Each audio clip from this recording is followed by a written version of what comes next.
Assalamualaikum warahmatullahi wabarakatuh.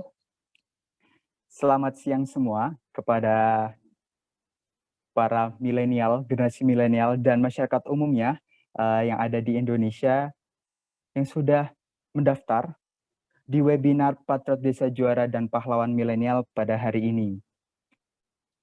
Webinar ini diselenggarakan atas inisiatif dari pemerintah Provinsi Jawa Barat dengan Dinas Pemberdayaan Masyarakat dan Desa Provinsi Jawa Barat serta IBK, Inisiatif Bisnis dan Ekonomi Kerakyatan, yang telah menjalankan program Patriot Desa dan yang hari ini juga bertepatan dengan tanggal 10 November 2020, yaitu Hari Pahlawan Nasional.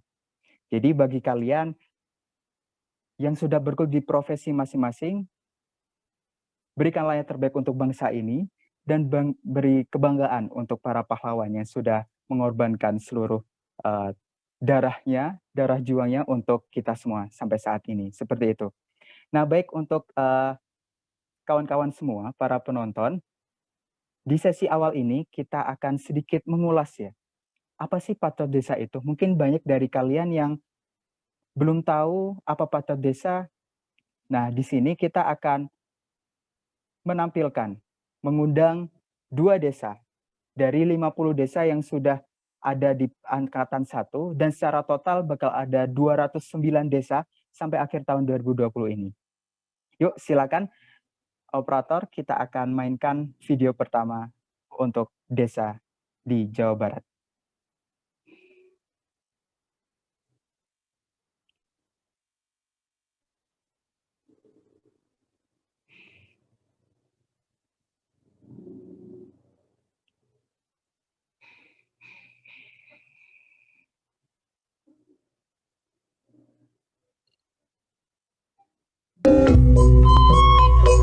Ini kita ke Batu Nunggu, Sukaratu. Kita sedang survei tanaman-tanaman memang singkong lokal, tanaman petani. Jadi kita cek sampel-sampel singkong-singkong yang produksi lokal sehingga kita bisa menguatkan ketahanan pangan lokal. Patriot, kami dari pihak akademisi khususnya SITH ITB sangat mengapresiasi apa yang diprogramkan oleh Patriot Desa. Salah satu kontribusi kami yaitu mentransfer teknologi mockup. Mudah-mudahan materi tersebut bisa dikembangkan oleh masyarakat Desa Sukaratu melalui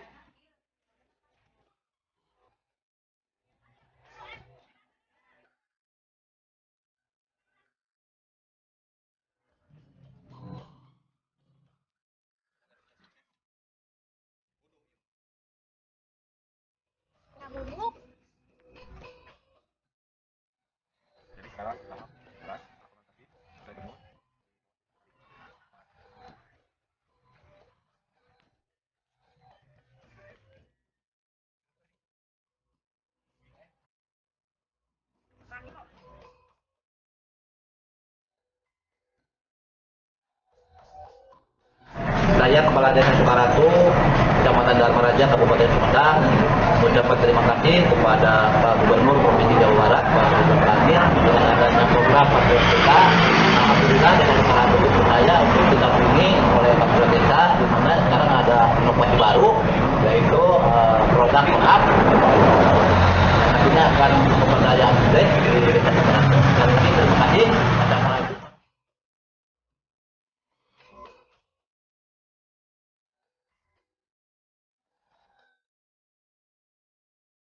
Wah, luar biasa sekali itu tadi di Desa Sukaratu di Sumedang ya. Boleh kita menyapa Patriot Desa yang ada di Sumedang. Di sini kita kehadiran Kang Udan dan Kang Arik. Halo. Halo, selamat siang. Selamat siang. Wah, gimana kabarnya Kang? Alhamdulillah sehat. Alhamdulillah baik. Mungkin bisa diceritakan itu tadi highlight-nya adalah mockup ya. Bagaimana kedepannya, bagaimana penemuan mockup di desa itu dan kedepannya harapan dari warga desa seperti apa sih terhadap mockup ini? Mockup itu kita awali dari proses pencarian potensi desa kita.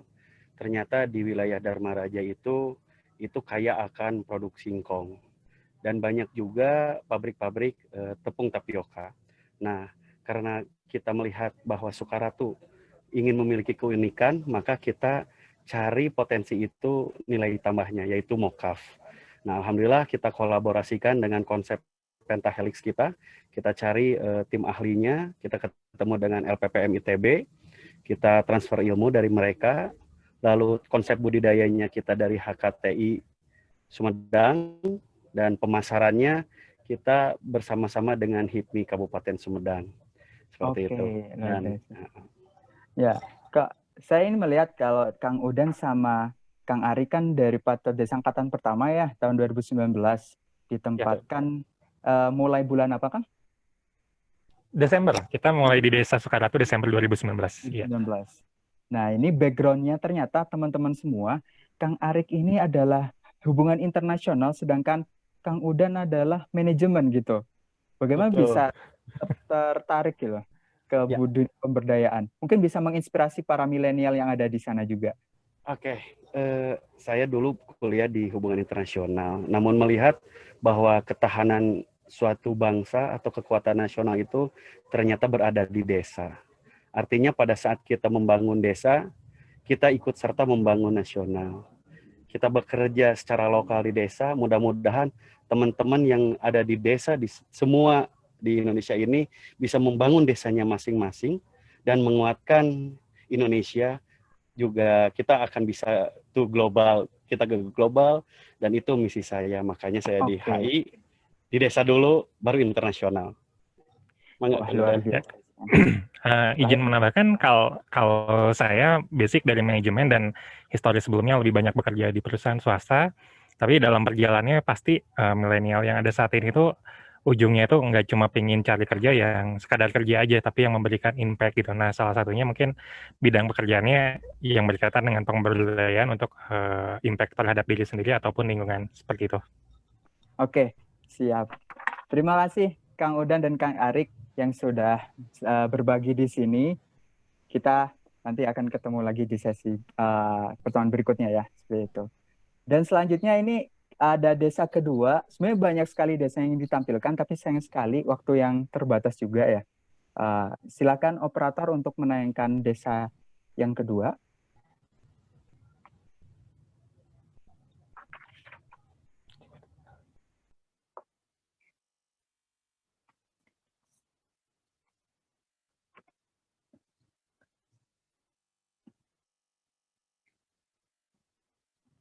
Ya, mungkin sedang loading.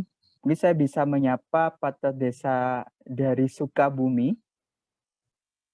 Halo? Halo, Sampurasun, Kang. Rampes. Selamat siang untuk Kang Isla dan Kang Deki. Seperti itu ya. Bagaimana kabarnya nih? Alhamdulillah baik, Kang. Mantap. Jadi di Sukabumi, oke. Di desa mana, Kang, penempatannya? Desa Sirna Resmi, Kang. Sirna Resmi, pada desa Sirna Resmi, oke. Ini Kang Deki sama Kang Islas sama-sama dari Pantau Desa Angkatan Pertama ya? Ya. Berarti sudah 11 bulan berada di desa Sirna Resmi. Mungkin bisa diceritakan saja, Kang, BUMDes-nya itu, karena arahnya ke BUMDes ya, sudah terbentuk unit usaha apa aja sih? Jadi untuk pertama kita datang ke Desa Sirna Resmi itu BUMDes ke unit usaha perdagangan. Nah, kita datang ke sana lalu kita menggali potensi yang ada di Desa Sirna Resmi. Kemudian kita mengerucutkan ke dua basis potensi kalau di Desa Sirna Resmi. Jadi dua basis potensi itu ada hasil bumi dan kerajinan tangan. Kemudian untuk hasil bumi untuk saat ini kita mengerucutkan lagi untuk pengolahan gula semut. Jadi di pengolahan gula semut itu kita membagi kelompok. Ada 3 kelompok kalau untuk gula semut, yaitu kelompok petani, kemudian kelompok pengepul juga untuk mengkoordinir hasil dari petani, dan kemudian ada kelompok perempuan, itu untuk pengemasan. Nah, kalau untuk kerajinan tangan, kita itu ada kelompok kerajinan tangan ngabala, atau menggunakan bahan alam kalau dari bahasa Sunda, itu menggunakan bahan-bahan dari alam. Karena masyarakat di Desa Sirna Resmi itu emang ibaratnya sudah ada potensi dari anyaman, kemudian bambu juga, kemudian limbah kayu kan banyak di sana. Nah, kita berusaha mengkoordinir itu atau mengorganisasikan itu ke dalam kelompok kerajinan itu, kalau untuk kerajinan tangan. Baik, jadi ada dua ya tadi, Ya. gula semut dengan kerajinan alam gitu. Nah, nanti untuk proses kedepannya harapan dari warga desa baik dan juga pemerintah desa ya terhadap usaha tersebut bagaimana sih, Kang? Untuk harapan dari masyarakat desa sebetulnya kita pengen mengenalkan produk-produk yang berbasis dari desa itu, tapi dengan tidak menghilangkan nilai yang ada. Jadi kita mempertahankan nilai-nilai yang ada itu, terutama kan di Desa Sirna Resmi ada 3 kesepuhan adat. Nah, justru kita mengangkat 3 kesepuhan adat itu ke dalam produk tersebut dengan tidak menghilangkan nilainya. Nah, kemudian juga kita berusaha atau berupaya untuk menjalin kolaborasi dengan pihak-pihak lain. Kemarin yang terbaru itu dengan BNPB, Badan Nasional Penanggulangan Bencana, itu terkait penanggulangan ekonomi pasca bencana yang terjadi 2019 longsor. Kemudian kita masuk tuh BUMDes masuk ke sana untuk menggerakkan ekonomi tersebut. Jadi skalanya sekarang sudah skala desa untuk 2 potensi tersebut. Oke, seperti itu. Baik. Mungkin itu saja sangat menarik dari 2 desa tersebut ya. Dari Sumedang tadi kita menemukan pengembangan mokaf gitu. Kalau dari Sirna Resmi yang di Sukabumi kita menemukan gula semut dan kerajinan alam. Ya. Dari kerajinan alam seperti itu. Dan mereka sudah 11 bulan penempatan di desa masing-masing, masih ada beberapa bulan lagi mereka untuk menyelesaikan sampai tuntas gitu ya sepertinya.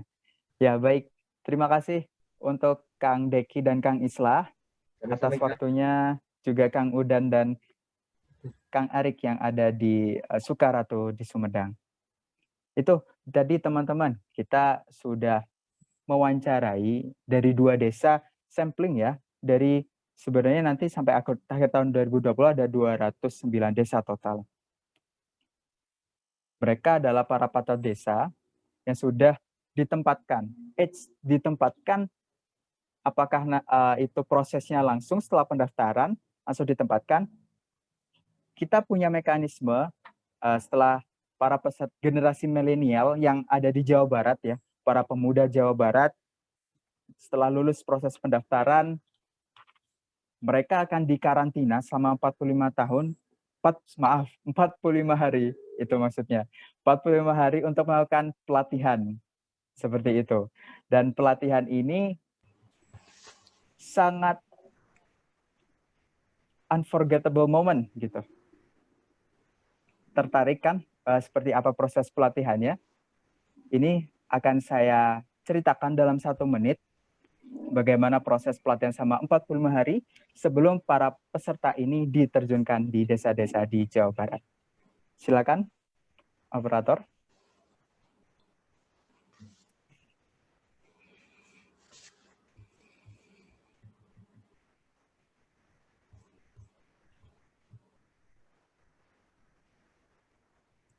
Mana Mas Eki? Kok lama?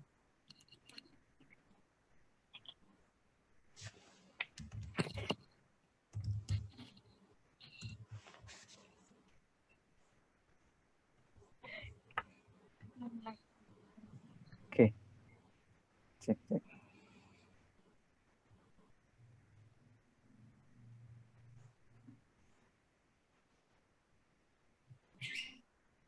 Bangsa ini ke depan lebih baik.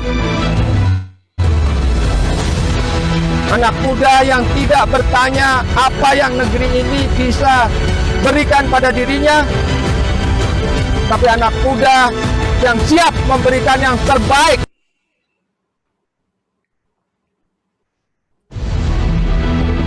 Saya berharap Anda menjadi anak muda yang mampu membawa bangsa ini ke depan lebih baik.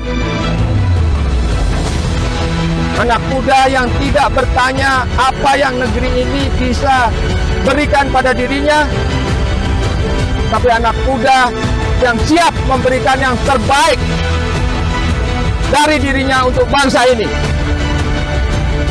itu harus dilakukan dengan jalan spiritual. Lakukan hal ini dengan sepenuh hatimu,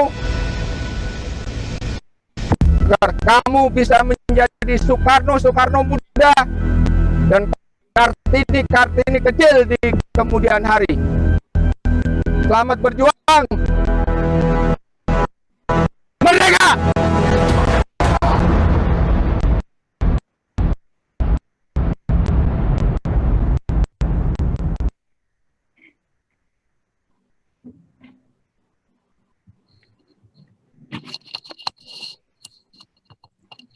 Oke.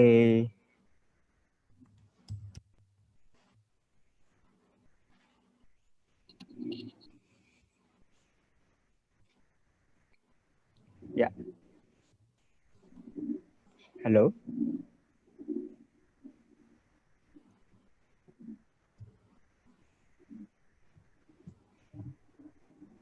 Ya. Maaf.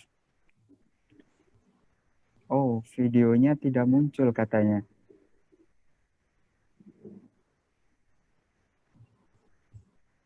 Ya, pakai imajinasi aja masing-masing ya. Itu. Gimana ini? Apa mau diputar sekali lagi? Oke, mainkan Fajril. Putar lagi.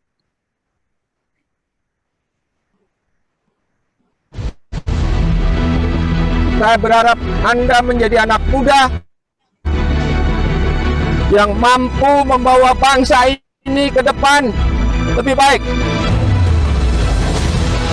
Anak muda yang tidak bertanya apa yang negeri ini bisa berikan pada dirinya, tapi anak muda yang siap memberikan yang terbaik dari dirinya untuk bangsa ini. Itu harus dilakukan dengan jalan spiritual. Lakukan hal ini dengan sepenuh hatimu, agar kamu bisa menjadi Soekarno muda dan Kartini kecil di kemudian hari. Selamat berjuang. Merdeka!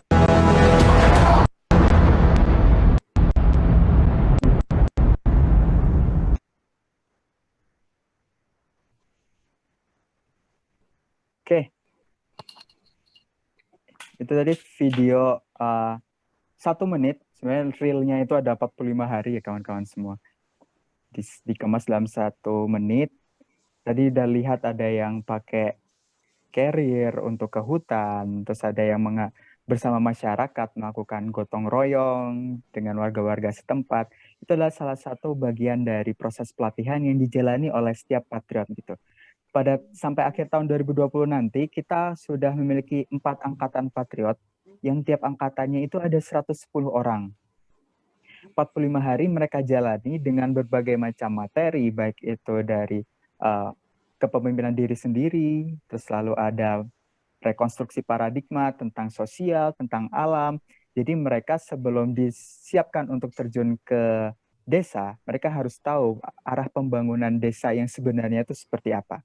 Dan dalam proses 45 hari ini pula mereka diberikan wadah ya, praktikum untuk live in, bisa dikatakan tinggal ya bersama masyarakat desa, seperti itu. Itu adalah teman-teman gambaran dari Patriot Desa.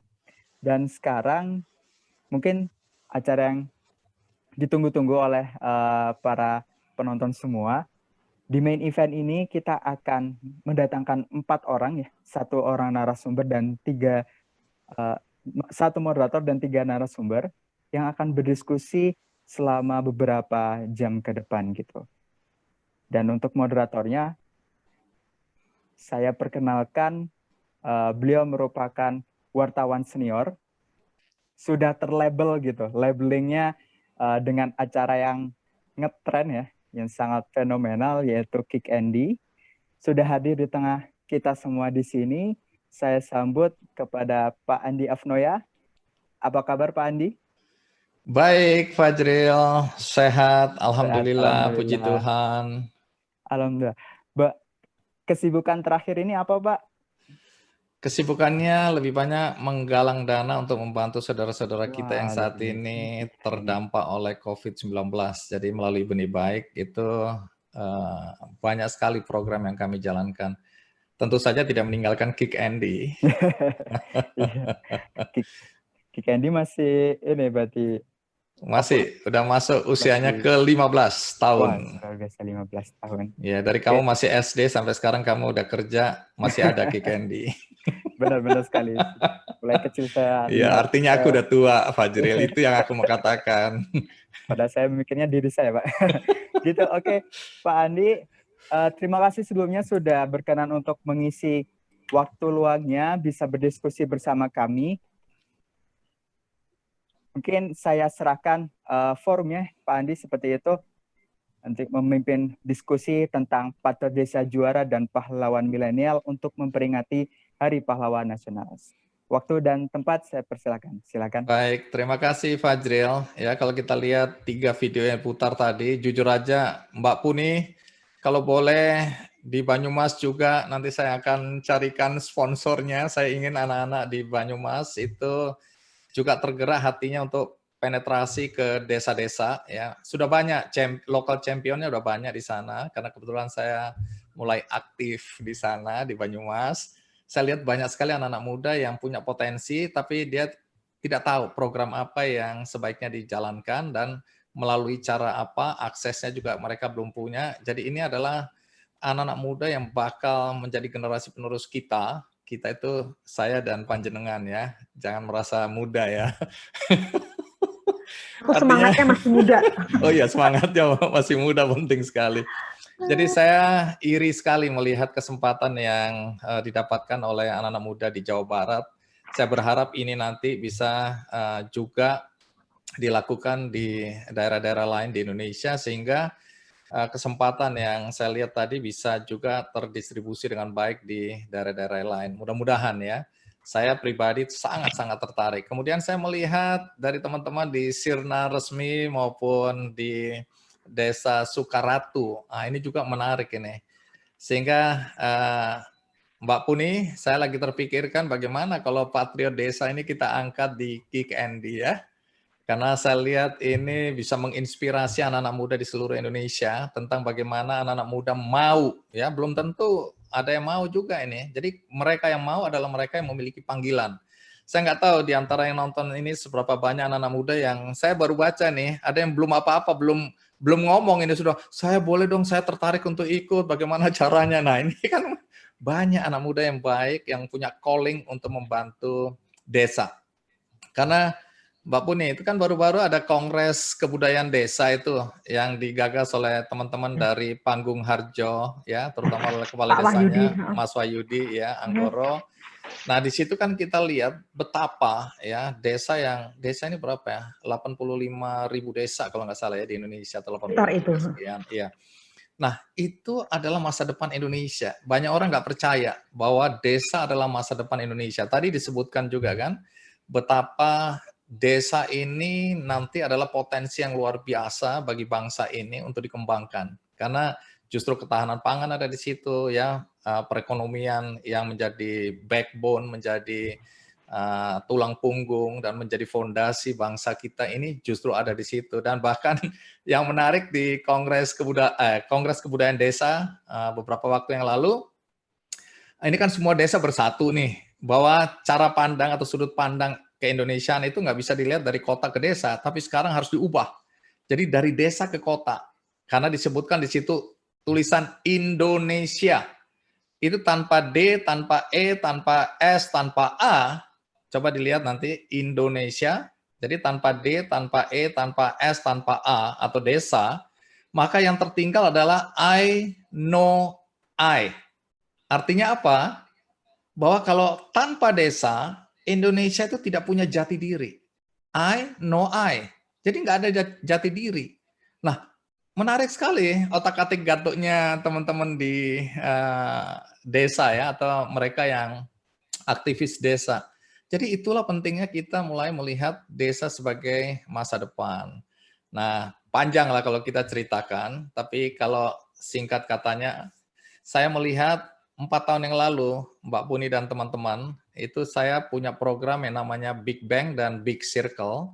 Itu saya punya mimpi mempertemukan anak-anak muda yang menguasai teknologi digital, menguasai manajemen startup dengan desa dan UMKM. Maka itu yang saya sebut sociopreneurship ya, atau kewirausahaan sosial dengan anak-anak muda yang mendirikan social enterprise. Jadi waktu saya ketemu Pak Jokowi, ada Pak Teten, kami bertiga ngobrol tentang desa dan UMKM, mimpi Pak Jokowi, artinya ini mimpi kita semua karena dia adalah kepala negara, bagaimana agar anak-anak muda yang melek teknologi ini tidak berjalan sendiri dan meninggalkan UMKM konvensional, meninggalkan desa. Karena dengan adanya sinergi antara anak-anak muda ini dengan desa, maka Indonesia akan bangkit dan punya potensi yang luar biasa besar. Dan saya senang sekali karena ternyata di 2 program saya ini, saya menemukan ratusan anak-anak muda yang punya calling seperti yang kita dengar hari ini. Jadi ini membanggakan sekaligus memberikan harapan tentang Indonesia yang lebih hebat, lebih berjaya di masa depan. Dan kita lihat startup-startup sekarang ini juga sudah mulai orientasinya desa, ya Tani Hub, macam-macam lah ya. Kita lihat, kalau saya sebutkan panjang kali lebar. Nah kemudian ada juga Duanyam, ada juga Utari dengan arenanya, ya membantu nelayan dan seterusnya. Ini teknologi sekarang digunakan untuk kejayaan desa, saya lihat gitu. Dan lebih menarik lagi, kemarin di KKND juga saya undang anak-anak YouTuber, ya. Ternyata konten desa, petani atau pertanian itu ditonton oleh jutaan anak-anak Indonesia. Coba lihat aja Cap-Capung, ya. Kalau kita lihat apa ini urusannya, dia bercocok tanam, ya, cerita tentang orang yang berkebun, bertani, kemudian mereka yang jualan produk-produk pertanian, penontonnya jutaan. Artinya apa? Artinya nilai-nilai udah berubah nih. Kesadaran orang tentang pentingnya desa. Nah, untuk itu, Mbak Puni, saya ya harus berterima kasih karena Anda salah satu orang gila yang selama ini saya lihat kok mau-maunya menderita, ya, belusukan kemana-mana, berjuang, teriak-teriak, marah-marah, ya, ketok pintu kiri, kanan, dan seterusnya. Anda gedor semua. Saya kadang-kadang melihat energi Anda yang berlebih itu datangnya dari mana. Saya nggak punya kemampuan seperti itu. Nah, karena itu, tapi kamu harus bisa loh kalau nggak bisa. Karena itu di acara Patriot Desa ini, saya lihat ini adalah salah satu upaya Anda ya untuk membuat anak-anak muda mulai tertarik, mulai terpanggil. Tadi jangan tanya apa yang negara bisa lakukan untuk Anda, tapi tanyakan apa yang bisa Anda lakukan untuk negara. Wah, itu merinding saya, apalagi gelap gulita tadi. Saya pikir itu memang sengaja, ternyata videonya nggak muncul itu karena urusan teknis. Oke, Mbak Puni, sekarang coba cerita. Ya, karena saya pribadi penasaran sekali ya, kenapa sampai kemudian muncul gagasan untuk bikin, apakah ini apa, gerakan, organisasi, komunitas, atau apa ini? Yang Anda namakan, atau Anda dan teman-teman namakan Patriot Desa. Nah, mungkin sebagian besar di antara kami yang hadir di sini belum ngerti apa itu sebenarnya esensi dari Patriot Desa. Bisa ceritakan? Baik, Assalamualaikum warahmatullahi wabarakatuh. Ini sebetulnya bisa diceritakan dengan film yang sangat pendek. Kalau filmnya bisa masuk, sebelum film, kalau filmnya belum masuk, saya akan cerita dulu ya, karena perlu waktu. Jadi sebetulnya Patriot Desa ini adalah momen yang sangat bersejarah buat Jawa Barat. Kenapa saya katakan Jawa Barat? Karena tahun 2015 kita bikin Patriot Energi, yaitu mendeploy anak-anak muda yang cari meaning dalam hidupnya, bukan cari money lagi, karena banyak lulusan luar negeri yang gajinya udah besar, semua ditinggalkan, ikut program kita, dan mereka dikirimnya itu ke Yahukimo, ke Anambas, dan sebagainya. Kemudian pada saat gubernur terpilih, Kang Ridwan Kamil ini ingin ya membuat desa itu bisa maju, kita ngobrol, bertemu, dan saya katakan bahwa Kang, kita harus punya yang namanya Patriot Desa, khusus untuk Jawa Barat. Kalau ini berhasil, ini bisa menjadi replikasi daerah-daerah yang lain. Apa sih tujuannya? Menyiapkan kaum milenial untuk menjadi pemimpin Jawa Barat ke depan. Itu yang pertama. Yang kedua, sebetulnya Kang Emil ingin mengakselerasi pembangunan di desa, ya, Jawa Barat ini kan kaya raya kalau dibandingkan dengan tiga di Jawa ini, Jawa Timur, Jawa Tengah, Jawa Barat saya lihat yang paling cantik alamnya, paling kaya. Tapi rata-rata penduduknya miskin. Dan ada 1/5 penduduk Indonesia itu tinggal di Jawa Barat. Jadi kalau kita bisa menyelesaikan Jawa Barat, 1/5 persoalan di Indonesia ini selesai. Caranya gimana? Ya sudah, kita melakukan rekrutmen ya, memilih anak-anak muda Jabar, kita panggil, terus kita siksa by design. Bahasaku tuh kita siksa by design itu mereka harus memiliki 4 kompetensi. Apa itu? Yang pertama, dia harus punya kompetensi keikhlasan. Di situ didekonstruksi cara berpikirnya, sehingga dia bisa menghilangkan life trap di masa lalu. Dan biasanya ini dalam pelatihan itu akan ketahuan bahwa dia banyak sekali anak-anak yang hebat, logika jalan, tapi empatinya kurang. Disitulah kemudian digembleng agar dia punya empati, sehingga hidupnya berpihak kepada kaum yang termarginalkan. Dan nanti dia harus mau live in, tinggal di desa selama setahun minimal gitu. Kalau bagus bisa diteruskan. Kompetensi kedua, kompetensi kejuangan. Jadi kalau mau jadi pemimpin, Anda harus mampu dan rela berjuang. Nah ini agak berat memang. Banyak yang mengatakan, Bu, saya tidak kuat kayaknya, tapi ternyata mereka bisa kuat gitu ya. Dan mereka dikirim ke hutan tidak makan ya, artinya tidak kita sediakan makan, dia mencari makan sendiri, dia hanya diberi pengetahuan ini loh food yang edible gitu, yang bisa dimakan dan tidak gitu. Bahkan mereka ada yang makan ular segala macam. Terserah, yang penting kamu survive. Kompetensi ketiga itu kompetensi kerakyatan. Dia harus menjadi sarjana yang profesional, tapi juga sarjana rakyat, mampu berada di sepatunya rakyat, menunggu passion orang desa, menciptakan passion orang desa, jadi membangun di desa itu dia betul-betul sesuai dengan harapan rakyat. Yang terakhir itu kompetensi keteknisan. Ini agak ringan buat saya karena mereka para sarjana, kalau kurang dia bisa nyari YouTube segala macam. Nah ini filmnya sudah oke, mungkin diringkas di film itu. Coba film itu akan ketahuan. Silakan, mangga.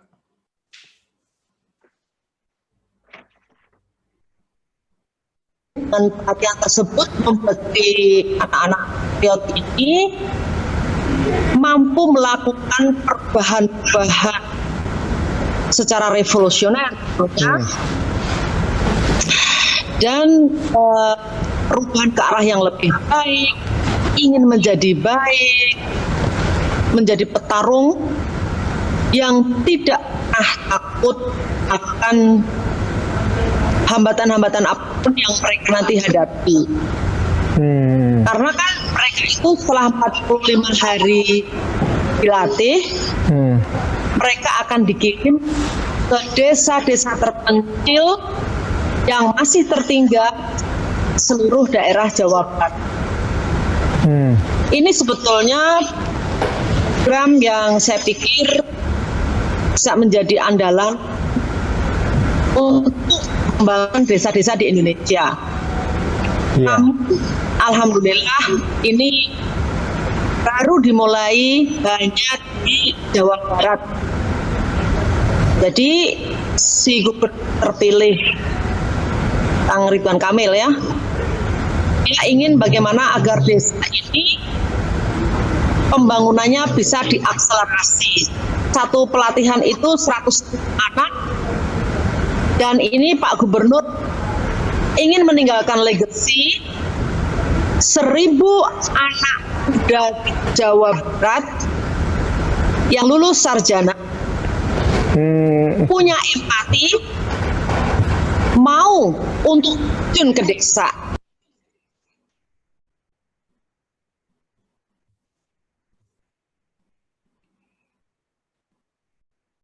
Suaranya belum keluar. Ya, saya beri tambahan sedikit bahwa ini dampak dari Patriot Desa ini, harapannya adalah desa-desa itu bisa segera maju karena ada sentuhan dari anak-anak muda ini yang secara tidak langsung dia mewakili program-program pemerintah Jawa Barat. Dia hadir, pemerintah hadir di desa-desa terpencil yang selama ini terpinggirkan gitu. Dan ini juga sebetulnya merupakan sesuatu yang konkret gitu loh. Apakah memang anak-anak muda ini, anak-anak milenial ini diuji ya untuk berefleksi, mereka benar-benar mencintai desa, cocok mengabdi di desa, dan mampu memberikan yang terbaik, serta mereka memahami Jawa Barat di usia yang sangat muda. Nah, sekarang ini persoalannya di anak-anak milenial, ya. Saya tanya, apakah mereka telah optimal memanfaatkan kebijakan Ridwan Kamil ini yang pro pembangunan berbasis desa? Saya mau ngasih hasil contoh konkret ya. Saya agak kaget tiba-tiba dapat kiriman, wah ini ada apa namanya? Ada desa yang dulunya nggak ada apa-apa, tiba-tiba BUMDesnya menghasilkan 52 juta per bulan. Hanya 10 bulan waktu itu dia sudah membuat beras organik segala macam. Ini sebetulnya Jawa Barat ini kaya raya. Persoalannya tidak ada SDM ya yang betul-betul mampu memanfaatkan local resources untuk meningkatkan kesejahteraan itu. Makanya diperlukanlah patriot desa. Jadi harapan saya ini semacam trigger saja 1000 anak ini, karena saya membayangkan di sini itu ada 5.312 desa. Kalau 1/5-nya saja desa itu mampu seperti itu, saya pikir ini kayak snowball yang nanti kayak critical mass lah, sudah nggak bisa dibendung lagi. Dan kita yakin bahwa memang desa itu menjadi pusat-pusat pertumbuhan, dan in the future kita tuh sudah kayak di Eropa di mana-mana bahwa desa itu hanya nama geografis gitu, karena pada prinsipnya desa akan punya semuanya.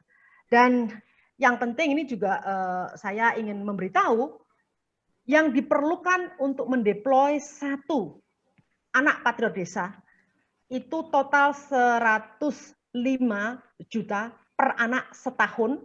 Dan ini sudah meliputi gaji mereka, pelatihan mereka, segala macam di sana. Jadi Anda bisa bayangkan ya, sebetulnya ini it's nothing gitu. Kalau kita melihat yang triliunan yang hilang di Jiwasraya di mana-mana, saya nggak usah cerita, Bang Andi nanti tahu muncul semangat untuk berantem lagi gitu kalau udah ngomong begitu. Tapi sekarang saya ingin betul-betul di hari tua ini sudah setengah abad lebih memanfaatkan hidup ini untuk berkontribusi melalui anak-anak muda. Jadi saya berharap tidak hanya di Jawa Barat, karena kebetulan ya kita dulu itu sebenarnya ketemu Kang Emil itu ada namanya youth change maker gitu ya, dan beliau belum wali kota, tapi memang saya melihat ini Kang Emil juga dulu muda kan, dan dia punya semangat yang luar biasa, kemudian somehow nasibnya menjadi gubernur gitu, dan inilah saat yang paling baik kalau saya bilang bagus kita itu punya sahabat-sahabat yang punya visi, yang punya kekuasaan. Karena kekuasaan tanpa visi ini membahayakan negara, tapi visi tok nggak ada kekuasaan, tidur aja di rumah gitu ya. Jadi nggak akan bisa ngapa-ngapain kita gitu. Jadi ini saya pikir di Indonesia ini nggak ada yang kebetulan. Ini udah kehendak Allah bahwa memang harus ada. Dan saya akan bahagia sekali dengan Bang Andi, saya yakin kita bisa spread ini ke seluruh Indonesia. Kira-kira itu, dan satu lagi saya lupa, ini juga testing buat anak-anak. Jadi saya dapat sorry, kepencet. Unmute lagi, ya. Terima kasih. Jadi terlalu bersemangat sampai mencet. Anak-anak itu sampai mencet ya. Jadi modal sosial di desa itu dibuktikan. Bayangkan mereka memang dapat gaji, tapi mereka itu yang dengan tulus kalau ada yang panen dia ikut bantu panen. Terus yang ada yang nanam dia ikut bantu nanam. Pokoknya dia melakukan semuanya. Apa yang terjadi? Dia cerita, Bu, saya bisa hidup hanya dengan 10.000 sebulan di desa. Can you imagine gitu loh. Jadi ini sebetulnya hal-hal yang bagus, dan ada juga warningnya buat birokrasi di kita ini bahwa sebetulnya modal sosial yang hebat itu seringkali dirusak oleh program-program pemerintah yang memang mungkin tidak disiapkan dengan benar, sehingga kalau nggak dibayar nggak mau gitu. Jadi kita ingin menghilangkan itu juga. Gitu. Kira-kira itu semangatnya. Menarik sekali ya. Nanti kita dengarkan juga salah satu milenials yang punya panggilan kuat ya, Dian Sastrowardoyo. Halo. Hai. Dian, kita dengerin dulu Mbak Puni ya. Udah selesai kok. Ya, udah semangat. Ada sedikit yang saya ingin tambahkan sebelum nanti masuk ke Dian ya. Mbak Puni, tadi Anda bilang kan disiksa by design. Ini menarik sekali. Karena yang saya temui di berbagai daerah di seluruh Indonesia, local championnya ya, mereka yang terpanggil itu bukan dibentuk oleh sistem, tapi mereka lahir karena panggilan yang kuat untuk kemudian mereka mengabdikan dirinya ke desa-desa. Itu saya temuin banyak sekali. Tetapi jarang yang memang dibentuk ya, untuk kemudian memang diterjunkan untuk masuk ke desa-desa untuk melakukan perubahan di sana. Nah, ini kan disiksa by design tadi, sehingga mereka menjadi orang-orang patriot-patriot yang paling tidak punya panggilan, keterampilan, pemahaman tentang potensi desa dan masyarakatnya tentu saja. Nah, boleh ditambahkan sedikit, sudah berapa banyak teman-teman adik-adik kita ini, kaum millennials yang ikut di dalam program ini, dan di berapa kabupaten atau berapa desa ini sebenarnya yang sudah jalan? Oh baik, kalau bicara seluruh program yang kita garap ini ya, selain Jawa Barat, itu ada hampir 1000, kurang sedikit. Ada namanya Patriot Energi, kemudian ada Patriot Negeri, dan yang Patriot ini Patriot Jawa Barat, karena ini fully anak-anak Jawa Barat dan mengelola Jawa Barat. Kalau yang lainnya dulu kan ada yang ke Yahukimo, ada yang ke Anambas, ada yang ke Kalimantan, perbatasan Indonesia dengan Malaysia gitu ya. Itu memang ekstrim banget. Jadi ini program ini khusus diberikan kepada anak-anak muda. Kenapa saya katakan dibuat Merdeka by Design? Karena kita hanya memanggil anak-anak muda yang mau meninggalkan comfort zone, zona nyaman. Jadi mereka diajak berjalan. Bahasa kita itu ini perjalanan spiritual, perjalanan ke dalam. Ya, di dalam diri kita itu banyak sekali hal-hal yang positif yang bisa digali. Sayang pendidikan formal tidak menggali itu. Yang di sini hanya logika, logik kita diperkuat, tapi empati atau hati kita ini nggak dikelola. Disinilah pelatihan 45 hari itu, hati itu betul-betul bahasanya itu dirobek-robek sehingga dia tahu bahwa if something happen in front of your eyes and you didn't do anything about it, itu ada yang salah dalam hidupmu. Jadi kamu wajib membantu ya orang-orang yang terpinggirkan, dan dimulailah dengan di desa. Tugasmu adalah mereconnect local resources dengan local community sehingga kesejahteraan itu betul-betul ada. Jadi pembinaan karakter itu nomor 1 di sini. Dan pembinaan karakter ini dibarengi dengan yang itu saya katakan perjalanan spiritual. Ada satu sebetulnya testimoni 1 menit saja dari anak yang ditempatkan di desa namanya Jambang Puluhan apa ya, pokoknya di Garut yang kalau kesana saya jamin pasti Mas Andi kepleset gitu karena ojek aja 250.000 dan jalannya steep menanjak, very slippery. Tapi dia merasa kuat karena dia melampaui 45 hari pelatihan itu. Coba bisa dengan filmnya ya. Suaranya memantul. Baik, jadi ada video ini ya.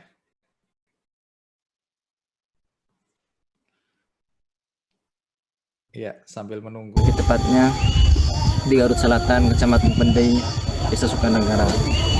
Pesan saya ketika survival adalah saya dilatih untuk lapar, untuk menahan derita yang saya sendiri seolah-olah tidak mampu untuk melakukan semua ini. Akan tetapi ada kekuatan Allah dari dalam yang bisa saya pakai untuk melawan semua ini. Dan alhamdulillah saya berhasil. Dan saya bersyukur ketika saya... Oke, ini tampaknya ada gangguan teknis ya. Video-videonya nggak bisa muncul. Tapi saya ingat banget itu sebenarnya videonya itu cantik ya karena dia berada di desanya dan dia itu mengirim ke saya. Oke, di stop aja nggak apa-apa. Kita stop aja nggak apa-apa. Intinya tadi saya dengar adalah dia dididik untuk lapar, ya, di desa lapar, kedinginan dan sebagainya, dan dia merasa bahwa ini saya udah nggak sanggup Bu, udah give up gitu ya. Tapi ternyata dari proses yang penderitaan by design itu muncul kekuatan di dalam. Kekuatan itu muncul sehingga dia merasa kuat, dan ternyata ini bermanfaatnya apa? Bermanfaatnya setelah dia di penempatan. Jadi kan anak-anak ini harus disiplin, bangun jam 4 pagi, olahraga, sholat, apel, menyanyikan lagu Indonesia Raya 3 stansa. Itu rutin 45 hari, bisa dibayangkan. Jadi ya hal-hal seperti itu ternyata memang disiplin itu harus dibentuk. Jadi designing in the right way ya, dengan cara yang benar untuk anak-anak muda ini memang bermanfaat, dan saya kira mudah-mudahan ini menjadi legacy kita bersama-sama. Nanti di hari tua kita ngelihat Indonesia memang betul-betul hebat karena something yang sudah kita lakukan, sesuatu yang kita lakukan untuk mereka, anak-anak milenial. Terima kasih. Baik, Bang Andi. Masih banyak pertanyaan, tapi kita tahan dulu karena ada yang sudah nggak sabar. Ini karena dari tadi Mbak Puni melihat dari perspektif anak-anak mudanya yang diterjunkan. Pertanyaannya, lalu desa dapat apa dengan adanya kegiatan anak-anak muda? Nanti jelasin ya, apa manfaat yang dirasakan oleh desa. Karena berkaitan dengan tadi Anda melihat bahwa ini anak-anak muda harus didorong, harus dibentuk untuk terjun ke desa. Lalu desa dapat apa? Kira-kira itu pertanyaan yang ada saat ini, nanti jelasin ya. Nah, ini Kang Emil tampaknya udah gabung. Tapi sebelum kita ke Kang Emil, ke Dian dulu ya, Dian Sastro Wardoyo. Dian, terima kasih untuk gabung dengan kami semua di Patriot Desa hari ini ya. Akhirnya bisa muncul juga ya. Akhirnya dengan segala, ya ini kita bahas desa, jadi desa belum secanggih kota mungkin dalam teknologinya. Jadi mohon Ini saya dari tadi udah masuk Bu sama Bang Andi, saya udah masuk, tapi jadi penonton saya, jadi saya bingung, saya nonton aja gitu. Nggak bisa interaksi ya. Baru terakhir ternyata bisa berhasil di. Ada dua kamar, ada kamar pembicara dan kamar penonton. Baik Dian, ini kenapa kita ajak Dian ngobrol-ngobrol hari ini, karena selain dikenal sebagai artis ya, Dian ini punya kegiatan-kegiatan sosial. Nah ini menariknya karena kemarin ngobrol sama Mbak Puni, dia bilang coba aja ke Sumba. Dan itu memang terjadi ketika kita mau beli kain tenun, wah semua berebut, ini kain tenun Dian Sastro. Kita bilang, Dian Sastro, emang kasihan banget Dian Sastro sekarang jualan ya di emper ini, di lapak-lapak. Ternyata bukan itu masalahnya, tapi bagaimana mereka bilang bahwa ini ada sentuhan Dian Sastro di situ. Nah, kita sapa dulu Kang Emil, tapi satu pertanyaan untuk Dian Sastro, terus kemudian kita ke Kang Emil. Kang Emil, sehat? Masih mute? Dari mumpuni, saya sehat-sehat. Baik. Anda kasihan sekali ya, nggak punya ruangan di gedung itu ya. Anda terpaksa di taman gitu duduk, kasihan sekali Anda. Ini gubernur kok nggak punya ruangan. Komunitas berjemur di matahari sepanjang hari. Oh oke. Kalau gitu bisa diterima lah. Oke, kita ke Dian sebentar ya, Kang Emil ya. Ya silakan. Nah, ini Dian, apa yang Dian lakukan di Sumba sehingga kemudian masyarakat di sana seakan-akan berterima kasih karena harga jadi naik ketika menyebut nama Dian Sastro. Saya bilang, udah saya pakai di foto-foto aja Pak, nanti bilang ini kain tenunnya Andi Noya. Enggak Pak, saya tetap Dian Sastro. Nggak laku saya di sana. Coba cerita apa yang kamu lakukan di sana bersama teman-teman atau ibu-ibu, mama-mama, penenun. Mama-mama. Iya. Pertama-tama memang saya penggemar besar tenun wastra Nusantara, termasuk salah satunya yang saya ngefans banget itu, saya suka banget tenun Sumba. Dia kan ada banyak macam tuh. Salah satunya yang saya suka banget tuh yang kawuru. Kawuru tuh yang warna biru putih. Dan memang dia diproduksi di daerah Kawuru, sama ada juga ada yang saya suka juga tuh dia karena dia tenunnya tuh ada kayak songketnya tuh namanya pahikung. Jadi daerah Mailolo apa segala macam. Jadi menurut saya khas sekali dan menurut saya secara materi tuh kualitasnya bagus banget. Jadi saya sebagai penggemar pemerhati fashion merasa bahwa kok nggak banyak masyarakat fashion di Jakarta terekspos terhadap keindahan seperti itu, keindahan fashion yang sebenarnya ada di kampung-kampung Sumba ini. Dan saya berniat kalau saya pakai, saya beneran beli dan saya konsumsi gitu ya, saya pakai di Jakarta, mungkin nggak sih ini jadi fashion gitu loh, mungkin nggak sih ibu-ibu sosialita Jakarta tuh jadi memberikan apresiasi lebih ke pengrajin-pengrajin di desa-desa seperti Sumba, siapa tahu ini bisa menaikkan mengangkat derajat perekonomian mereka gitu. Dan ternyata lumayan sih jadi tren sebentar lah. Jadi sempat orang-orang Jakarta sekarang kalau bikin baju tuh nggak cuma batik aja tapi juga ikat Sumba juga gitu. Ya, tapi memang menarik. Kita memang harus berapresiasi sih. Pak Andi nggak bisa cuma foto-foto doang, Pak Andi harus beli. Aku beli, tapi kalau datang kembali yang kedua kali, misalnya nggak ada sentuhan desainer, kita akan membeli barang yang hampir sama, jadi kurang menarik. Nah itu pentingnya Dian Sastro ke sana, kemudian para desainer ya ke sana mengubah tanpa menghilangkan kearifan lokal atau meniadakan kearifan lokal karena ada cerita di balik motif tenun. Tapi kalau ada sentuhan, kemudian dibuat desain yang menarik untuk baju, untuk fashion, itu membuat orang merasa tertantang untuk kemudian membeli lagi dan menjadikannya ya model-model fashion yang menarik. Banyak sekali yang kalau kita lihat, kalau kita ke daerah itu aja, jadi kita sudah beli satu kali, mau 2 kali, mau kasih orang juga bingung. Nah, tapi sebelum nanti apalagi yang Dian lakukan dan kenapa Dian Sastro punya perhatian pada desa, ya, terutama di Sumba dan NTT, nanti ceritakan ya, dan juga di bidang pendidikan. Nah, kita ke Kang Emil. Kang Emil, terima kasih waktunya ya di tengah kesibukan. Karena Anda habis ini juga ada acara, jadi saya akan mencecar kira-kira 500 pertanyaan yang Anda harus jawab seketika, secepat-cepatnya, dan sebaik-baiknya tentu ya. Jawabnya yes no aja berarti. Kang Emil, ini tadi udah cerita sedikit mengenai Patriot Desa, dan ini merupakan gagasan Anda ketika bertemu dengan Mbak Puni, berkaitan dengan bagaimana mendorong desa untuk tumbuh dan berkembang. Ya, ada pemberdayaan di sana karena potensi yang luar biasa yang tanda kutip belum disentuh secara optimal. Banyak orang sudah melakukan pemberdayaan, tapi tidak sistematis, semua sporadis. Nah, sebagai gubernur nih, jadi ini sebagai gubernur, bukan Ridwan Kamil pribadi ya, apa sebenarnya visi Anda terutama terhadap desa-desa di Jawa Barat?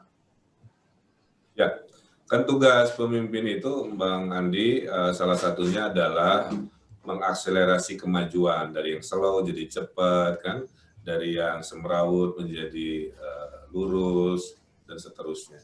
Tugas kedua adalah membawa perubahan dari yang tidak ada menjadi ada. Nah, satu hal sebagai gubernur yang saya sedih, Bang Andi, adalah makin terjadinya krisis keyakinan tentang masa depan di desa.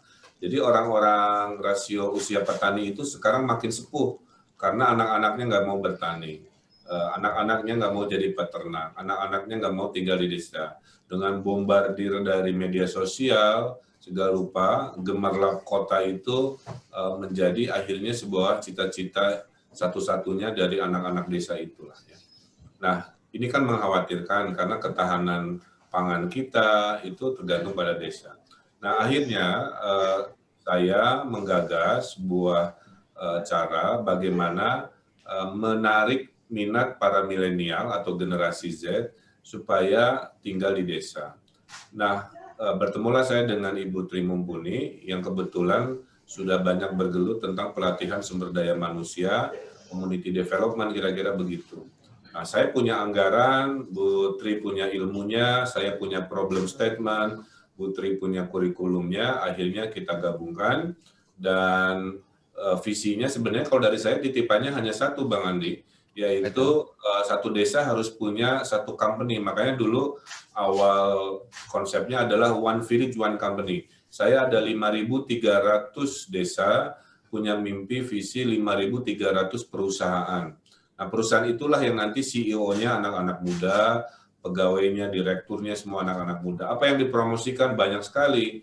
Dari mulai sekadar mempromosikan keindahan, karena Jawa Barat sangat indah, via media sosial, itu ada sebuah desa di Kuningan, pendapatannya 1,5 miliar, karena ngecas setiap orang yang mau selfie, kan sekarang kan anak muda lahir namanya selfie ekonomi. Dia datang, dia foto, dia upload, dapat like, pulang, bahagia lahir batin. Nah, jumlahnya itu jutaan. Si desa itu ngecas Rp10.000 ke Bukit yang Indah itu setahun udah 1,5 miliar. Itu baru satu desa dari satu sektor yang namanya pariwisata selfie, kira-kira begitu. Nah, ini harus diinstitusikan, maka lahirlah gagasan Patriot Desa. Wahai anak muda, mari kembali ke desa, didukung oleh pemerintah. Dalam waktu setahun atau maksimal 2 tahun, tugas Anda adalah memberdayakan ekonomi desa, membuat perusahaan sehingga nanti orang bisa tinggal di sana. Nah, COVID ini mengajarkan, Bang Andi, justru tempat yang paling aman dari COVID itu adalah desa. Karena dari seluruh COVID yang ada di Jawa Barat, mayoritas ada di perkotaan. Perkotaan Bodebek, mayoritas hampir 70%, dan perkotaan Bandung Raya. Sisanya di desa-desa hampir tidak ada, masih banyak zona-zona hijau. Maka di masa depan saya bilang, kalau mau hidup aman dari pandemi, tapi juga berekonomi luar biasa, maka kampanye saya adalah, wahai milenial, mari tinggal di desa, rezeki kota, bisnis mendunia. Nah, kampanye ini sudah didahului sebelum COVID oleh sebuah institusi yang namanya Patriot Desa. Nah, untuk masuk Patriot Desa, Bang Andi, itu seleksinya ketat. Ada ribuan yang daftar karena saya promosikan. Kemudian yang terpilih hanya 100, 200, 300 karena kita akan seleksi dulu orang-orang yang tangguh dari keilmuannya, ketabahannya, kebangsaannya, dan lain-lain. Nah, saya sangat mengapresiasi Mbak Dian Sastro. Mari kita menjadi individu yang bermanfaat melalui the power-nya. Nah, power dari selebriti, dari artis itu adalah the power of viral. Sekarang kan dikit-dikit viral, maka pejabat pun Bang Andi takut oleh yang namanya viral, kan? Takut direkam, takut difoto. Nah, kalau banyak pesohor-pesohor atau orang-orang yang pengaruh dari jempolnya itu bisa berkolaborasi dengan Patriot Desa kami, saya yakin ini akan luar biasa. Jadi misalkan Mbak Dian datang ke Jawa Barat, ke desa-desa yang sudah kita bina, kemudian dipromosikan oleh perjalanannya via Instagram, via YouTube, itu kan akan membawa lompatan sehingga orang penasaran. Tadi Mbak Dian menyatakan membeli karena bagus, tapi kan nggak banyak orang menengah atas di Jakarta yang mau traveling jauh-jauh ke Sumba. Nah, inilah peran dari seseorang yang tersentuh hatinya untuk melihat bahwa masa depan Indonesia itu justru harus diseimbangkan, sehingga tidak terjadi lagi krisis kepercayaan bahwa masa depan adanya hanya di kota, seolah-olah desa harus ditinggalkan. Nah, dengan adanya Patriot Desa, dengan kampanye desa, dengan digitalnya, dengan dukungan para artis dan lain sebagainya, saya yakin pasca COVID ini paling nikmat itu adalah tinggal di desa jauh dari penyakit, tapi tetap bisa berbisnis global karena digitalnya kita sempurnakan dan didorong oleh orang-orang entrepreneur, volunteer yang mau jadi agent of change di sana. Maka pasca COVID, Bang Andi, saya bertekad semua desa di Jawa Barat harus ada WiFi gratis, sekarang baru 60%. Mudah-mudahan sisa jabatan saya, infrastruktur digital selesai, sehingga nanti bisa sambil leyeh-leyeh promosi pariwisata, bikin paket tour, ada desa di Kuningan, itu nginepnya di desa di Cibuntu, Bang Andi. Jadi ada 30 rumah, bisa menampung hampir 200-an lebih tamu-tamu, sehingga ekonomi kalau ke desa nggak nginep di hotel, tapi nginep bersama warga, sarapan pagi, ngobrol khas desa, dan sebagainya. Nah, itulah kira-kira mimpi bahwa suatu hari desa kembali menjadi the center of attention dari generasi baru, tapi syaratnya tadi ada akses digital, ada visi ekonomi digital, mengakselerasi ekonomi desa, kemudian kita dorong menjadi ekosistem yang paling nyaman. Seperti Jepang lah, UMR desa dan kota di Jepang nggak ada bedanya ya. Kalau ada pilihan, lebih enak tinggal di desa, lihat gunung, sawah, air sungai, tapi masih bisa nonton Netflix, masih bisa Vicon dengan Bang Andi kan gitu ya, masih bisa jualan lewat Tokopedia atau Bukalapak. Nah, itulah kira-kira visi saya kepada generasi baru Jawa Barat untuk tinggal di desa, insya Allah rezeki kota, bisnis mendunia. Oke, menarik.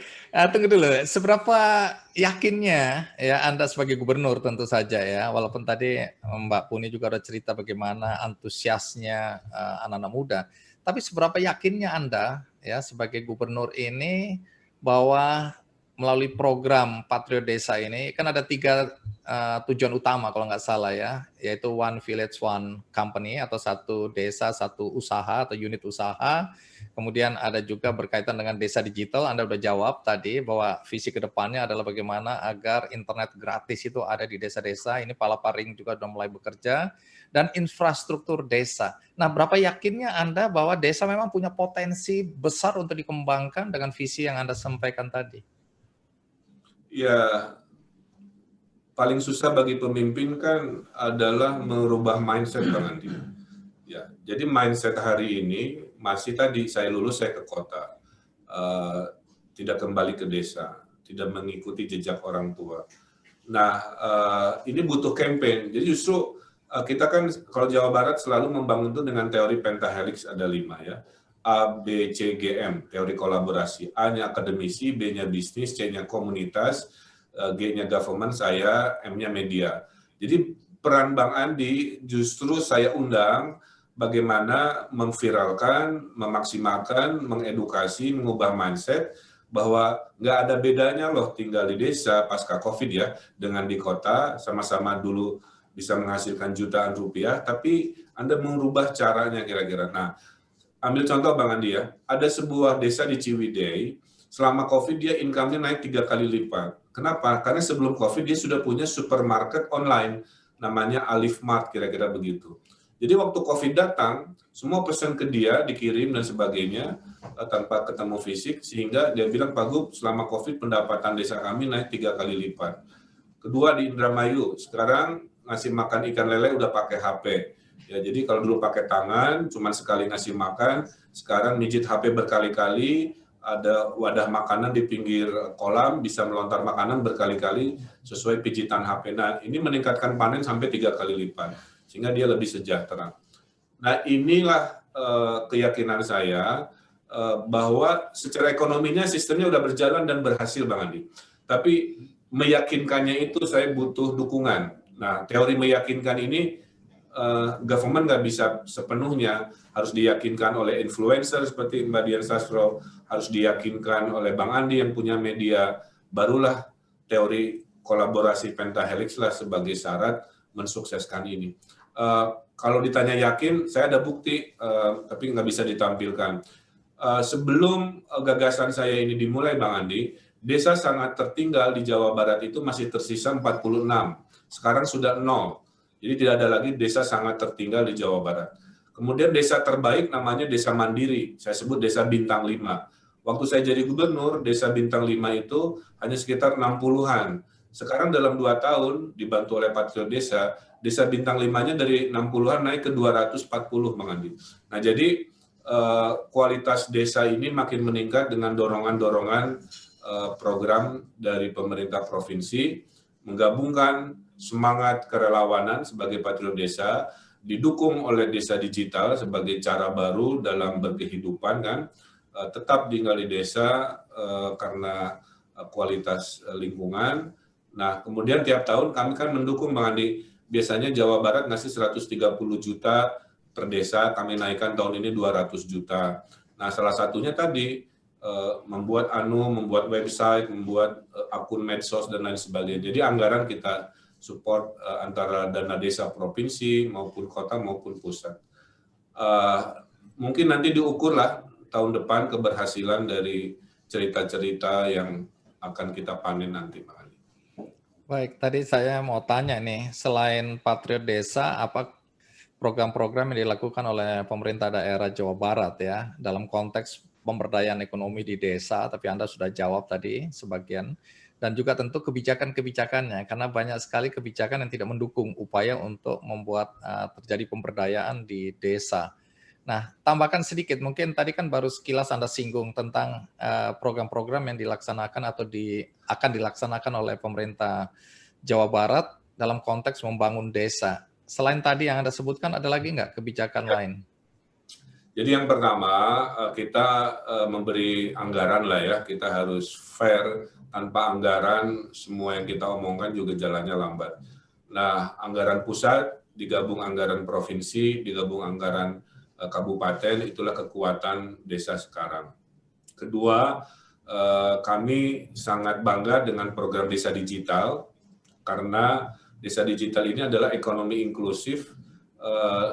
Bulan Februari dapat penghargaan, Bang Andi, Asia Pacific Innovation Award, dalam kategori ekonomi inklusif, karena Jawa Barat berhasil menggunakan teknologi digital untuk meningkatkan kesejahteraan. Tadi saya bilang dengan konsep desa digital, ngasih makan ikan lele sekarang udah pakai HP, ngasih pupuk cair udah pakai drone, nyari ikan di laut udah pakai fish finder apps ya. Kalau dulu nyari makan ikan di laut pakai kira-kira, sekarang pagi hari dapat informasi ikan lagi free consume di mana, datengin, diambil. Panennya itu yang dulu sebelum teknologi hadir hanya 300 kilo sehari dari perahu kecil, sekarang naik 1 ton. Ya. Kemudian kita ada balai desa yang dikonversi jadi balai digital, Bang Andi. Jadi warga tinggal datang ke balai digital, dia bisa membeli ke toko-toko online atau dia bisa jualan ke toko-toko online. Nah, tanpa harus dia punya komputer sendiri atau HP sendiri. Nah, saya sebut dengan Talisa. Talisa itu pusat digital desa. Ada merek sabun, tadinya hanya omsetnya nggak nyampe 15 juta sebulan, Karena door to door, gara-gara balai digital desa, sekarang omsetnya sudah ratusan juta. Karena dulu dia jualannya hanya di lingkungan desa kecamatan, sekarang ke seluruh Indonesia. Bayangkan cerita kecil ini terus mengemuka ke seluruh 5.300 desa. Nah problemnya, orang-orang desa sekarang, Bang Andi, tidak pede, kira-kira begitu. Itulah kenapa milenial harus masuk.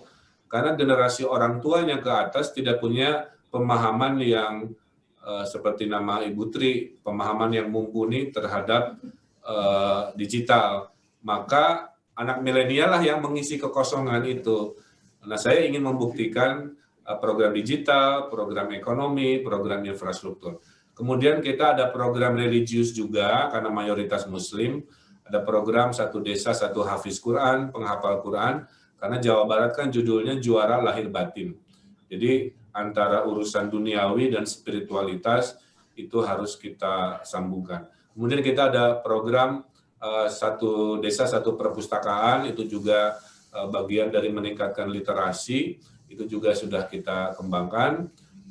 Dan kita ada program satu desa, satu lapangan bola, seperti di Garut, ya, sehingga lahir batin. Makanya semesta kecil Jawa Barat itu saya justru ingin hadirkan di desa, di mana sebelum-sebelumnya desa itu dianggap otomatis, Bang Andi.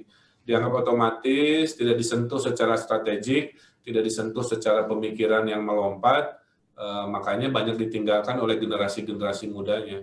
Nah harapannya, saya meyakini kolaborasi, bahwa selain program pemerintah, kesuksesan desa adalah datangnya kesadaran dari orang-orang seperti Ibu Tri, Mbak Dian, untuk mendukung program ini. Dan kalau boleh berkenan, kalau Mbak Dian mau jadi duta patriot desa kami, saya akan menjadi gubernur yang paling happy.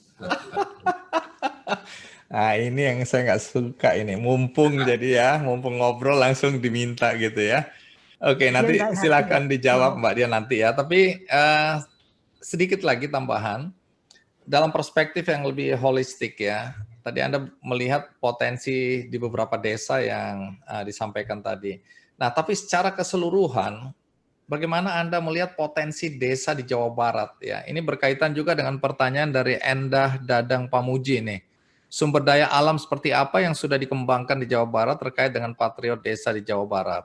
Mohon jawaban karena saya juga tinggal di desa yang warganya hebat dengan ekonomi kreatif. Semoga bisa menginspirasi desa saya. Ya. Nah, potensi Jawa Barat. Ada dua cerita, Bang Andi. Pertama, untuk desa yang terlihat tidak punya potensi, dan ada desa yang ada potensi tapi tidak terolah. Dulu desa-desa di Jawa Barat Selatan, ya khususnya Sukabumi lah, yang ada Pelabuhan Ratu ya Bang Andi dan lain-lain, itu nyari ibu-ibu susah Bang Andi. Karena ibu-ibunya jadi TKW, hampir 80%.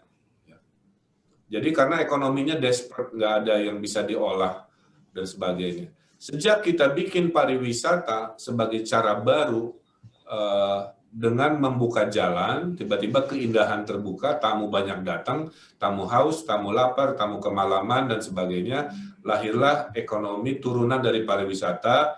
Tadi untuk selfie bayar sedikit, untuk bensinnya, untuk apa. Sekarang jumlah TKW di Sukabumi Selatan yang tadinya 80%, sekarang tinggal 30% Bang Andi, ya. Karena si ibu-ibu yang tadinya merantau tidak ada harapan, sekarang menggunakan pariwisata yang didukung promosinya oleh kita menjadi harapan hidup. Nah inilah contoh, saya sangat optimis bahwa Jawa Barat itu modalnya sudah sangat luar biasa, seindah Bali, cuman mungkin belum seterkenal Bali dari sisi promosi internasional. Nah yang kedua ada cerita di sebuah desa di Cirebon Bang Andi, dia betul-betul kering kerontang, ya. Nah, ada satu perusahaan dikelola oleh anak muda, dia tidak mengolah apa yang ada di desa, tapi dia membawa bisnis ke desa. Dia membuat pengolahan sampah plastik, kira-kira begitu. Jadi sampah-sampah plastiknya dia ambil dari kota Cirebon, tapi membersihkan, mengolah, mencacah, membayar si warga desanya dengan UMR, ya, upah-upah minimal di sana.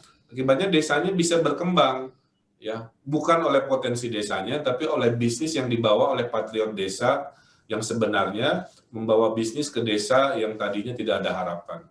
Nah, dua cerita ini menunjukkan when there is a will, there is a way, kira-kira begitu.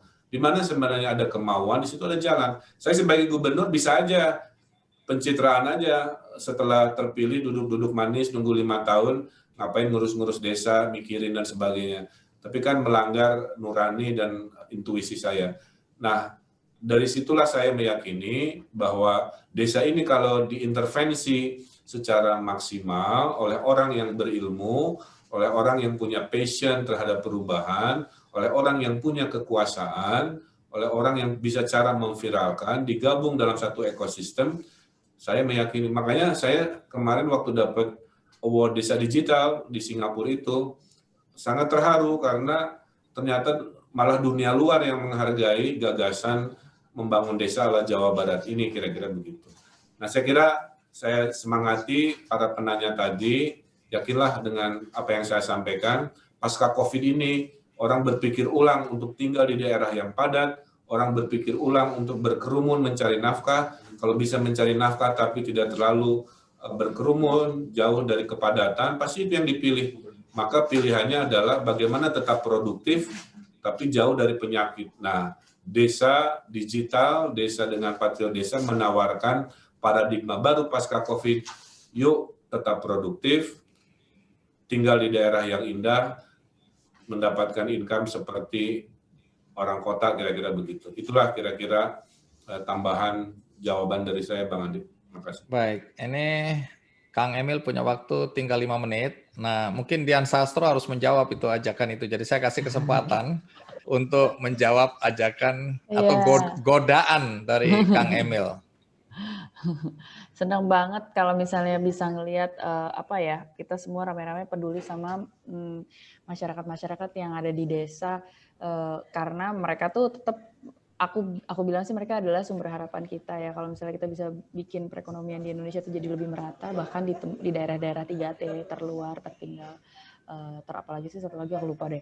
Tapi pokoknya itu sebenarnya sesuatu yang sangat mengharukan. Aku mau sharing sedikit aja mungkin Bang Andi, Bang Ridwan sama Bu Puni. Kemarin tuh aku sama yayasan aku sempat bikin dengan adanya pandemi kita jadi dipaksa untuk bisa beradaptasi dan mempergunakan teknologi dan platform digital untuk bisa memperluas apa sih kegiatan yang bisa kita lakukan sebagai yayasan. Jadi gini, yayasan aku kan sangat perhatian dengan pendidikan dan bagaimana kadang-kadang pendidikan itu sangat tidak merata juga kan. Biasanya pendidikan-pendidikan yang dengan kualitas terbaik itu hanya aksesibel buat masyarakat dan anak-anak muda yang ada di kota-kota besar dan di Pulau Jawa misalnya. Nah, dengan adanya pandemi ini, saya kerjasama sama Magnific Indonesia dan akhirnya kita bikin satu program seminar, webinar yang khusus kita peruntukkan untuk hanya bisa diakses oleh mahasiswa di Papua. Karena kita tahu banget bahwa kadang-kadang mahasiswa di Papua itu yang paling tertinggal, terluar, yang paling nggak memiliki akses terhadap seminar-seminar yang keren-keren. Kalau di Jakarta ada Idea Fest, ada apa lagi tuh banyak banget kan seminar-seminar tahunan yang bikin kita tuh semua semakin kebuka gitu pikirannya.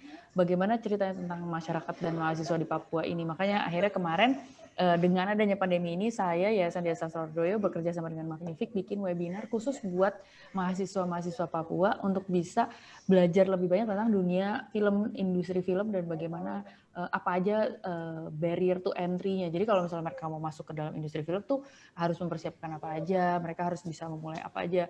Dan kemudian itu yang edisi pertama. Edisi kedua kita kerjasama sama perusahaan coding dan kita bikin webinar coding. Jadi untuk merangkul mereka-mereka yang tertarik untuk tertarik menjadi coder di teman-teman di Papua. Saya rasa tuh pandemi ini juga sangat memaksa kita untuk bisa demokratisasi juga ya gitu. Maksudnya di saat yang bersamaan kan kita jadi harus ada pembatasan sosial secara fisik. Tapi dengan adanya teknologi dan dengan adanya internet, di saat yang sama kok kita juga jadi bikin hal-hal yang tadinya nggak aksesibel buat teman-teman kita yang terluar dan terjauh dari kita tuh malah jadi bisa mendapatkan akses terhadap pendidikan itu ataupun seminar itu. Seperti misalnya gini contohnya Bang Adi, kemarin kan aku kan baru rilis film Guru-Guru Gokil. Aku perdana sebagai produser film yang mungkin kalau nggak ada pandemi, pasti secara konvensional film saya itu akan munculnya di bioskop. Yeah. Nah, kalau di bioskop itu biasanya kita tuh orang-orang yang ada di Pulau Jawa, di kota-kota besar, biasanya kita menikmati film itu dirilis di tanggal awal duluan. Terus biasanya teman-teman yang ada di Indonesia Tengah atau bahkan Indonesia Timur yang paling jauh gitu ya, itu tuh baru bisa merasakan filmnya tuh mungkin kayak udah sebulan atau 2 bulan setelah film itu didistribusikan secara manual, kan ada sistem distribusinya bioskop. Nah, dengan adanya platform digital sekarang udah banyak banget kan ada OTT, dan kebetulan kita kerjasama sama salah satu OTT internasional, kita rilis di Netflix. Ada perdebatan gitu, kenapa rilisnya di OTT internasional gitu. Tapi pada saat yang sama, kalau misalnya teman-teman yang ada di Merauke sama ada orang-orang yang di Sorong punya akses terhadap Netflix dan punya akses terhadap internet, akhirnya mereka bisa menikmati film Guru-Guru Gokil di tanggal yang sama yang dinikmati oleh teman-teman yang menikmati Guru-Guru Gokil lewat Netflix di Jakarta. Jadi di saat yang sama kok malah jadi kayak demokratisasi gitu, kayak ada kesamaan waktu rilis gitu loh lewat internet gitu. Jadi itu menarik banget sih Bang Andi. Mudah-mudahan aja benar seperti Bang Ridwan juga tadi bilang, dengan adanya internet, dengan adanya kelancaran infrastruktur secara digital, mestinya sih ya kita tinggal di desa juga happy-happy aja ya Bang Ridwan ya, bisa nonton Netflix, bisa tetap insya Allah rezeki kota itu tadi ya gitu loh, gitu saya mikir. Oke, menarik. Tapi Kang Emil, rumah saya di desa itu sudah 60%, jadi tanggal 10 Desember rumah saya jadi, saya akan jadi warga desa. Di mana Bang Andi? Di Langgong Sari, tapi di Banyumas. Jadi saya anak buahnya Mas Ganjar. Udah lapor ke Mas Ganjar. Nah, di desa saya itu yang menarik tadi, kan Kang Emil bilang pentingnya orang-orang seperti Dian Sastro, ya mereka yang kemudian menjadi tanda kutip loudspeaker-nya gitu ya, menggaungkan apa yang ada di desa. Nah, saya ini pas masuk desa udah dikerubutin lah dari mulai kepala desanya dan anak-anak muda di sana. Singkat kata, itu karena ada gula semut tadi disebutkan ya, gula semut dari Sirna Murni tadi.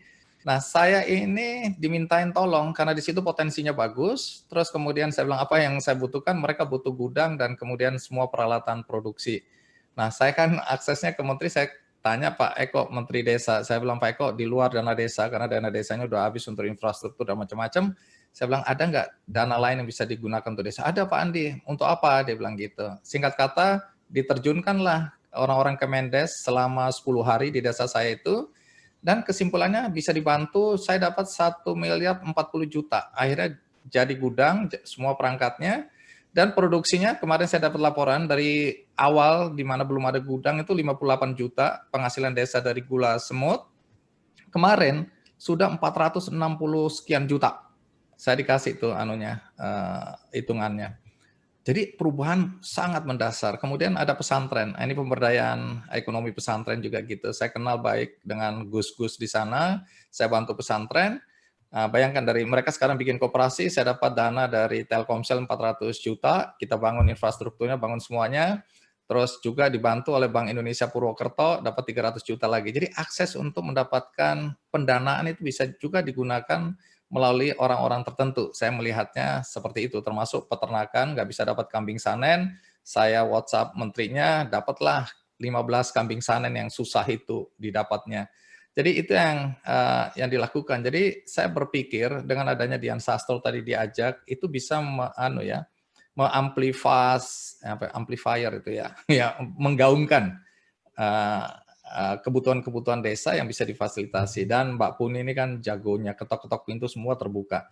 Oke, Mbak Puni, kalau ada satu pertanyaan, kalau tidak pertanyaan pamungkas buat Kang Emil.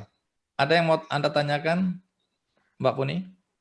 Ini begini, apa namanya tadi saya baca ada milenial yang tanya, apakah Kang Emil ya selama Kang Emil menjabat itu program ini akan terus ada? Saya pribadi sih akan bilang iya, tapi sebenarnya kan kekuasaan semua ada di gubernur gitu. Jadi mungkin gubernur bisa menjawab orang yang bertanya tadi itu. Terima kasih. Konfirmasi ini. Ya, saya kira program akan selalu dilanjutkan. Karena tujuan kan belum tercapai kira-kira begitu. Yang ada biasanya dinamika, mungkin anggaran kurang, atau apa nanti itu kita cari solusi-solusi tanpa mengecilkan cita-cita dan ekspektasinya. Nah, Bang Andi barusan bercerita bagaimana seorang sosok Bang Andi saja modal WA bisa mengubah hidup warga desa tadi. Bayangkan kalau Bang Andi diduplikasi menjadi 5.000 atau ribuan seperti Bang Andi, itu akan bayangkan gelombang perubahan yang bisa terjadi. Makanya kalau boleh Mbak Dian ajak ratusan teman-teman influencer, artisnya, mau nggak misalkan menjadi mentor, menjadi kakak asuh dari desa-desa tadi dengan modal sederhana, yaitu meluangkan waktu mempromosikan, ya. Kalau punya ekstra energi bisa mendatangi desa asuhannya seperti Bang Andi, mengkonsolidasikan bantuan, tapi setidaknya dengan the power of viral tadi harusnya bisa. Nah inilah menurut saya Bang Andi, karena kapasitas saya gubernur tentulah kewenangan saya hanya ada di 5.300 desa. Tapi kalau Bang Andi bisa bersama Ibu Tri, Mbak Dian, menjadikan Patriot Desa ini program senasional, membujuk yang lain-lain, maka program yang luar biasa ini akan menyentuh Papua, Pulau Sumba, dan lain-lain. Dan butuh orang-orang yang punya semangat, ya, karena perjuangan seperti ini nggak pendek durasinya. Tapi terakhir dari saya, mohon izin karena kendala waktu, apapun yang kita lakukan, semangat pribadinya adalah menjadi orang yang mulia, yaitu orang yang hidupnya bermanfaat. Tuhan memberikan kita harta, ilmu, kekuasaan, akses, buat apa kalau tidak dipergunakan untuk kebaikan. Nah, mudah-mudahan makin banyak orang yang mau terlibat, membantu, karena di semangat 10 November ini kan ciri pahlawan bagi saya dua, yaitu orang yang rela berkorban secara rutin, dan orang yang rela dan suka menolong secara rutin. Itulah mereka-mereka yang menjadi pahlawan tanpa harus disebut namanya, kan kira-kira begitu. Nah, saya ucapkan terima kasih kepada para pahlawan Patriot Desa. Mudah-mudahan desa-desa yang Anda tinggali, kunjungi, dan ubah itu bisa menjadi desa peradaban sampai suatu hari, yaitu tadi tanah air pertiwi kita ternyata puncak keemasannya pada saat desa menjadi desa yang luar biasa. Saya kira itu Bang Andi, Mbak Dian, dan para panelis. Atur nuhun, terima kasih. Assalamualaikum warahmatullahi wabarakatuh. Sampurasun. Waalaikumsalam. Nuhun, Kang Emil, selamat bekerja kembali. Terima kasih untuk waktunya. Jadi kita lanjutkan lagi ya, menarik sekali karena ini ada yang bilang Mas Andi, Bang Andi Noe dapat program PIIDPEL. Saya nggak tahu, tapi yang saya tahu itu bantuan di luar dana desa, ada bantuan dari Korea Selatan. Jadi mereka bilang ini ada bantuan di luar dana desa yang bisa saya dapatkan, tapi harus didatengin dulu, dilihat apakah memang ini visible untuk dibantu atau tidak. Ternyata dibantu dan hasilnya sekarang luar biasa. Kemarin saya juga, ini sambil cerita sedikit, ini untuk mungkin teman-teman yang sudah ikut Patriot Bangsa atau maupun yang tidak ikut tapi punya pemberdayaan di desa. Misalnya kemarin ini ada paguyuban petani duren, ya bibit duren, yang kemudian terdampak juga oleh COVID karena tadinya ini mereka udah pembibitan 13.000 bibit duren, tapi karena 7 desa yang sudah memesan itu tuh dananya dialihkan, dana desanya dialihkan untuk COVID, nggak bisa membeli bibit. Nah, saya fasilitasi dengan datang ke BRI, Bank Rakyat Indonesia, saya bilang bisa nggak dibantu. Jadi dibeli oleh Bank Rakyat Indonesia, kemudian desanya dibantu dengan bantuan oleh BRI. Nah, itu juga bisa salah satu cara untuk mengatasi akibat-akibat atau dampak dari COVID-19. Jadi kemarin itu saya baru serah terima, ya, minta Pak Bupati juga datang untuk mendampingi, dibagikan kepada 3 desa dulu karena dari 7 desa. Nah, kalau ini jalan, ada juga kelengkeng di Sleman yang sedang dibicarakan. Nah, mudah-mudahan model-model ini bisa juga diterapkan di berbagai desa. Nah, Mbak Puni, kembali ke Anda ya, sebelum nanti ke Dian lagi.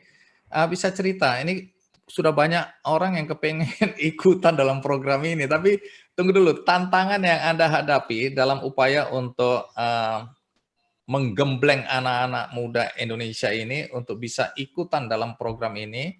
Nah, tapi sebelum tantangannya, tapi programnya sendiri apa ya sih sebenarnya yang dikerjakan selama 45 hari itu?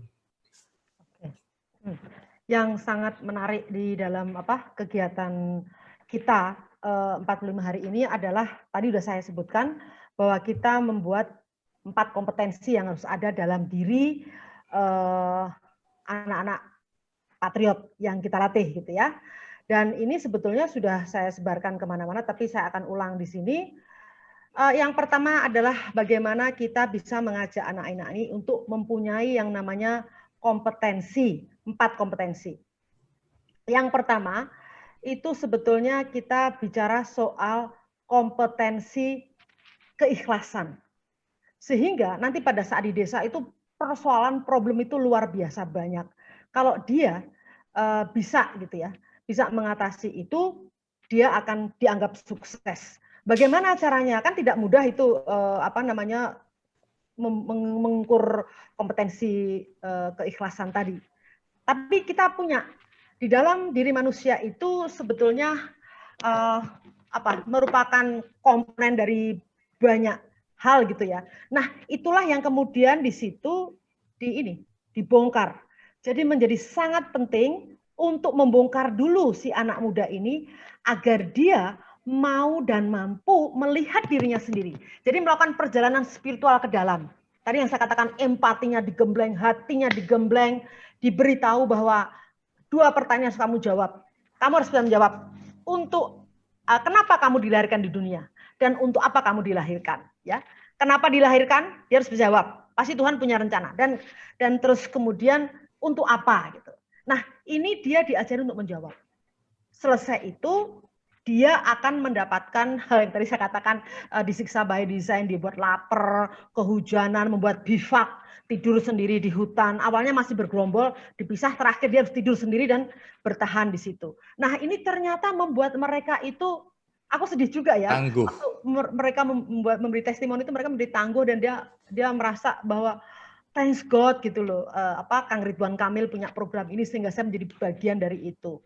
Yang ketiga, ini tadi juga saya menjawab pertanyaan audiens juga ya. Apa sih yang didapatkan di desa? Justru anak-anak ini dengan pikiran yang sudah maju karena dia intelektual yang dihasilkan dari universitas tertentu gitu, tapi kemudian hatinya dibuat tersobek-sobek, mampu melihat bahwa kalau ada sesuatu yang nggak beres di depan matamu dan kamu diam saja, itu ada yang salah juga dalam hidupmu. Sehingga dia nggak mau salah dalam hidupnya, dia akan berpihak pada kaum termarginalkan. Disitulah jalan spiritual mereka betul-betul bisa terjadi. Dan di situ dia belajar, ini ada kisah nih, waktu reorientasi kemarin yang 10 bulan kan saya undang lagi, dia cerita, Bu, saya ketemu perempuan yang sangat miskin di Garut yang ujung nggak jelas gitu ya. Dia miskin, dia nanam kacang. Begitu saya datang, saya bantu dia memanen gitu. Surprisingly, padahal dia volunteer gitu ya. Dia tiba-tiba dikasih satu kresek itu kacang. Dan dibayar 35.000, dianggap kayak buruh. Jadi di situ dia belajar. Orang miskin pun sebetulnya mampu ya. Banyak sebetulnya yang diajarkan. Terus juga buat orang desa sendiri itu banyak sekali potensi-potensi. Tadi saya katakan, saya kaget tiba-tiba desa yang dulunya nggak ada BUMDes. Ini kan Kang Emil minta sebaiknya ada BUMDes gitu, karena BUMDes itu dianggaplah one village, one company gitu ya. Di BUMDes itulah rakyat kemudian bisa menjual produk-produknya. Dan ada yang menghasilkan beras organik dari tidak ada apa-apa, tiba-tiba dia sekarang desanya punya penghasilan 52 juta. Buat saya, fine, nggak apa-apa, sedikit dulu lah. Setiap bulan 52 juta, nanti pelan-pelan bisa bertambah gitu ya. Inilah sebetulnya desa itu mendapatkan manfaat karena dia, kalau bahasa saya itu gini, orang desa itu sebetulnya kadang-kadang suka mempunyai inferiority feeling gitu ya. Jadi dia merasa we have somebody to talk to. Kita ketemu orang yang bisa diajak ngomong, bisa diajak, Pak ini teh sebetulnya bagus, tapi kemudian kalau Bapak bisa perbaiki harganya lebih meningkat gitu. Lebih kepada refining produk-produk yang sebenarnya desa sudah punya gitu ya.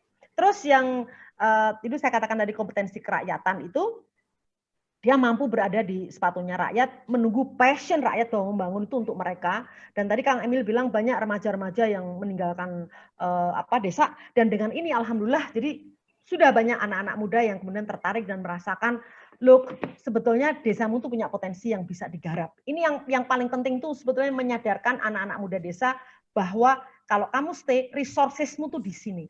Jangan sampai justru malah orang lain yang memanfaatkan resources itu dia jadi penonton. Itu yang kita nggak mau. Terus yang terakhir itu kompetensi keteknisan. Tadi Anda lihat ya audiens di sini, mokaf. Dari dulu juga singkong tuh di mana-mana banyak. Tapi harga singkong selalu rendah. 200 perak kalau panen raya. Ini kan menyedihkan sekali. Tapi begitu dia dijadikan mokaf, dia laku jadi 17.000 per kilo. Dan ini gluten free, sehat. Secara nasional juga menguntungkan karena kita impor gandumnya itu sudah 8 miliar dolar per year. Bayangin itu keuntungannya, kita udah nggak usah disebutin dari ke siapa gitu. Tapi bagaimana demokratisasi ekonomi itu bisa diwujudkan dengan adanya semut-semut hitam, yaitu patriot-patriot desa yang bekerja sama dengan orang lokal untuk menghasilkan atau merefine sesuatu yang sudah ada tapi kurang bagus. Branding segala macam. Saya juga mengundang orang Kemendak yang ternyata COVID ini thanks God ya, blessing in disguise. Ternyata kita tuh punya banyak program tapi kita nggak pernah tahu. Saya baru tahu di Kemendak itu ada program membranding sampai nanti bisa ekspor. Jawa Barat ini pusatnya loh, ada kopi, macam-macam lah sebetulnya. Disitulah kemudian kita berperan dan kompetensi keteknisan ini sebetulnya adalah kompetensi yang dengan mudah saya katakan tadi. Pengen tahu caranya bikin mokaf, tinggal manggil teman. Tadi ada dosen profesor dari ITB yang mau bantu. Pengen tahu kopi, jago kopi banyak di situ. Terus pengen teh yang teh gelang itu atau saya sebutnya itu smoky tea ya yang di TWG itu mahal banget padahal di sini itu sebenarnya produk rakyat gitu.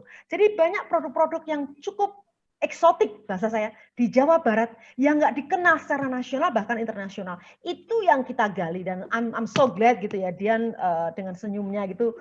Kok feelingku mengatakan Dian, Bang Andi ini insya Allah lah kita jangan bisa... merayu ya, jangan merayu ya. Okay. Anyway, itu tadi yang sebenarnya 4 kompetensi itu yang kita ajarkan dan disiplinnya harus kuat. Pokoknya ini kalau yang nggak betah lu sorry deh. Dan Bang Andi yang penting lagi, ini waktu waktu kita merekrut pun itu betul-betul menghabiskan energi karena kita pakai grafologi, kita pakai figure. Jadi otaknya harus benar dulu. Kalau anak muda dideteksi dengan figure, otaknya kiri kanan terus apa nggak beres, kacau nanti. Jadi, saya nggak lolos itu kalau saya. Yang menarik juga grafologi. Saya baru tahu bahwa dari tulisan tangan itu ketahuan bahwa saya dia belajar itu. Ya, dari Mas Bayu saya belajar itu. Iya, dia punya kecenderungan maaf nih misalnya melakukan kejahatan kekerasan atau kekerasan seksual dan sebagainya. Nah kalau pemuda yang seperti ini gitu tiba-tiba kita taruh di desa itu kan namanya juga kita mencelakakan orang desa. Jadi kita betul-betul very stringent waktu menyeleksi. Sehingga kita harapkan yang terpilih itu crème de la crème. Dan harus mau tinggal di desa. Makanya kita minimal setahun. Minimal setahun. Syukur-syukur mau 2 tahun, 3 tahun. Dan syukur-syukur tinggal di desa, ketemu dengan orang desa, terus mengembangkan bisnis di situ. Itu lebih bagus lagi. Itu syaratnya belum menikah ya? Supaya menikah dengan orang-orang desa dan kemudian mengembangkan desanya gitu dong. Jadi 20-30 tahun itu adalah usia-usia yang memang diharapkan belum menikah. Karena kalau sudah menikah, kita sudah punya pengalaman ya. Biasanya akan sibuk dengan keluarganya. Kalau dia kemudian hamil, dia punya anak, ngurusin bayi. Maksudnya ngurusin bayi harus ngurusin orang desa. Kita perlu orang yang betul-betul committed, dedicated ya. Istiqomah tinggal di desa, ngurus orang desa. Makanya kita bilangnya nih live in concept. Kalau kamu nggak mau tinggal di desa, ya jangan jadi patriot desa. Dan satu yang paling mendasar, tidak boleh double job. Artinya apa? Dia nggak boleh nyambi ini, nyambi itu. Excuse me gitu loh. Ini rakyat membayar pajak lewat ke Pemprov. Pemprov menganggarkan untuk membiayai Anda agar Anda bisa mendampingi orang desa sepenuh hatimu 24 hours a day gitu ya. Jadi betul-betul konsentrasi. Jadi ini bukan sembarang program. Kalau kemudian diisi orang-orang yang kemudian terus ingin iseng-iseng aja, mau piknik, mau wisata. Atau daripada gue nganggur deh, gak ada kerjaan, gue pakai ini. Kita nggak mau yang seperti itu. Kita betul-betul yang saya katakan tadi ingin crème de la crème, orang-orang yang betul-betul teruji dan memang mau mengabdi untuk desa dan diterima oleh rakyat desa karena rakyat desa punya harapan pada dia. Oke. Jadi teman-teman yang tadi bertanya apa manfaat dari kegiatan ini bagi desa itu sendiri, ya kita bisa tahu banyak sekali ya manfaat yang didapatkan tadi. Pertemuan antara anak-anak muda yang melek teknologi dengan ilmu yang mereka pelajari, itu mau tidak mau akan membuat desa lebih bertumbuh, berkembang. Karena dulu orang desa mengandalkan kearifan lokal gitu ya soal cuaca, tapi cuaca kan kacau balau ini. Saya punya pengalaman mengundang satu anak muda namanya Adi. Dia dari Pati, sempat rumahnya kebakaran, orang tuanya nggak mampu lagi menghidupi dia jualan singkong, akhirnya dia tanam singkong, dan kemudian dia melihat bahwa dengan teknologi dia bisa tahu pasar membutuhkan apa. Jadi melalui dia, akhirnya petani-petani percaya kalau bilang jangan tanam cabai dulu. Kenapa? Dia tahu persis cabai sekarang ini lagi turun harganya atau akan turun harganya dan seterusnya. Bahkan kemudian dia jadi dirijen untuk ekspor tanaman-tanaman produk pertanian. Masyarakat jadi senang. Kenapa? Karena ada anak muda yang datang mengubah cara bertani dan produk-produk apa yang sedang ditunggu oleh pasar, terutama pasar luar negeri yang tidak diketahui oleh para petani yang ada di situ. Jadi banyak sekali manfaat. Tadi kalau bicara mokaf itu Mbak Puni ya, itu kemarin sebulan lalu saya kan diminta oleh Bank Indonesia untuk bicara di Purwokerto dan saya dikejar-kejar oleh salah seorang yang pernah tampil di Kikendi namanya Risa tadi bersama istrinya. Dia tergagap-gagap bilang, Bang Andi saya panik ini. Kenapa? Saya dihubungin orang terkaya nomor 3 di Indonesia. Loh, kenapa panik? Dia setelah nonton acara Kick Andy, saya dihubungin, diajak bermitra untuk Moka. Nah, ini potensi juga untuk Moka, teman-teman, karena dicari ini. Dan kemudian mereka mau duduk bersama-sama untuk kemudian mengembangkan Moka. Karena awalnya kan dia lihat harga singkong hancur, petani biarkan membusuk di kebun mereka, karena kalau diangkut ke pasar ya rugi, karena ongkos bensin, ongkos sewa mobil. Akhirnya busuk. Karena harga cuma 200 per kilo waktu itu. Nah, dia tergerak untuk membantu, sekarang dia bikin mokaf, dan kemudian ada pengusaha besar yang ingin bersinergi. Artinya peluang mokaf ini luar biasa, ini nanti mudah-mudahan bisa dikembangkan. Nah, ke Dian. Ya, Dian, tadi kan kamu cerita bukan sekadar membantu perekonomian desa, tapi kamu dan teman-teman punya juga kegiatan sosial lainnya. Ini kan konteksnya juga di bidang pendidikan, misalnya aku lihat kamu punya perhatian yang luar biasa. Nah, bagaimana peran yang dimainkan? Kamu kan bisa lihat teman-temanmu yang selebriti, yang sekarang juga mulai tertarik untuk membantu masyarakat pedesaan, pemberdayaan ekonomi. Nah, tren ini berkaitan dengan pendidikan, apa yang kamu lihat di sekitarmu? Aku sebenarnya pengen sharing ini loh, Bang Andi, Bu Puni kan waktu itu kan aku kan sempat bikin beasiswa khusus buat lulusan-lulusan SMA Gunung Kidul sama Bantul. Itu tuh kayak di Jogja dan itu tuh kan aku seleksi sendiri gitu ya. Mungkin aku jadi relate banget waktu tadi Bu Puni kan bilang proses seleksinya si Patriot Desa ini juga ini banget ya, ketat sekali gitu. Aku juga kebetulan kemarin pas lagi milih orang yang mau kita pilih untuk dijadikan scholar, untuk kita investasikan, kita bayarin kuliah gitu ya, kita juga benar-benar melihat kompetensinya, impian dia itu apa, bisa nggak sih dia punya potensi nggak sih untuk kembali lagi ke desanya dan membangun komunitasnya gitu, membangun desanya dan segala macam. Nah, yang menarik adalah, yang aku mau share adalah, kan mereka juga orang-orang desa ini, anak-anak desa ini tuh pintar-pintar sekali di sekolahnya. Cuma ternyata memang yang namanya wawasan itu memang terbatas, karena ternyata wawasan itu bukan hanya yang kita dapat di sekolah gitu. Jadi walaupun anak ini pada ranking 1 gitu loh, jadi nilai di sekolahnya tuh juga bagus sekali, mungkin hampir semuanya 9 atau 10. Cuma ternyata pas kita ngobrol sama mereka, yang sangat terbatas itu adalah horizon mereka, horizon wawasan mereka itu sangat terbatas. Jadi pas ditanya, kamu cita-citanya mau jadi apa? Mereka nggak punya referensi gitu loh tentang ada berapa banyak sih industri yang ada di Indonesia gitu loh, dan kira-kira di setiap industri itu ada ekosistemnya seperti apa, ada perusahaan seperti apa saja, dan apakah dia bisa punya cita-cita memiliki tempat di sana, ataupun pada saat dia memikirkan dia membangun desanya, kira-kira desa ini bisa memiliki potensi apa aja. Maksudnya gini, Bu Puni, Bang Andi, kita kan bisa memikirkan betapa kita tuh bisa melihat apa yang mereka tidak bisa lihat gitu loh, tentang potensi desa, gitu kan. Jadi kita bisa melihat itu mungkin karena kita termasuk yang cukup beruntung sudah bisa melihat in the bigger picture gitu loh. Sebenarnya industri di luar tuh ada apa aja, dan kita bisa melihat potensi-potensi betapa desa ini bisa tumbuh-tumbuh industri pariwisata, industri kuliner, industri dan sebagainya gitu. Kalau misalnya di local heroes-nya tuh ada dan bisa mengelola. Cuma kalau misalnya mereka sendiri yang tidak memiliki horizon wawasan itu, mereka tentu saja tidak bisa tuh membangun dan memiliki ide melihat potensi dalam desa mereka. Itu dia. Jadi kemarin tuh ide aku adalah bagaimana anak-anak ini kita pinjem, kita suruh ngekos di kota besar, suruh kuliah, kita balikin lagi dengan wawasan yang lebih luas.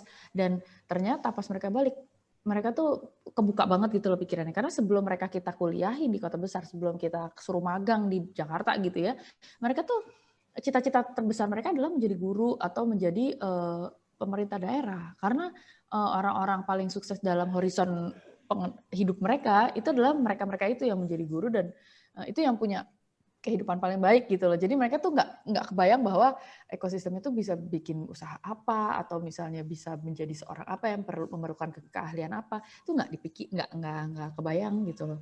Ada satu anak yang kepingin sekali membantu orang-orang yang jauh lebih malang daripada dia. Terus kamu mau gimana caranya? Saya mau sekolah sosiologi. Kenapa? Karena saya ingin menjadi orang yang bisa memberikan bantuan sosial. Aku langsung, oke nih anak kayaknya perlu ini deh, kayaknya perlu lebih kita ajak lagi, membuka lagi wawasannya. Jadi yang bikin gemes tuh adalah wawasan yang terbatas itu gitu. Jadi mudah-mudahan dengan adanya si Patriot Desa ini datang ke desa, dia bisa membuka wawasan orang-orang desa yang ternyata orang desa tuh perlunya justru terbuka wawasan tentang harga cabai itu tadi, perubahan cuaca itu tadi, dan itulah yang aku pikir kayaknya anak-anak yang mau aku sekolahnya juga mereka nggak lihat kalau di desa mereka tuh ada potensi seperti itu. Oke, menarik.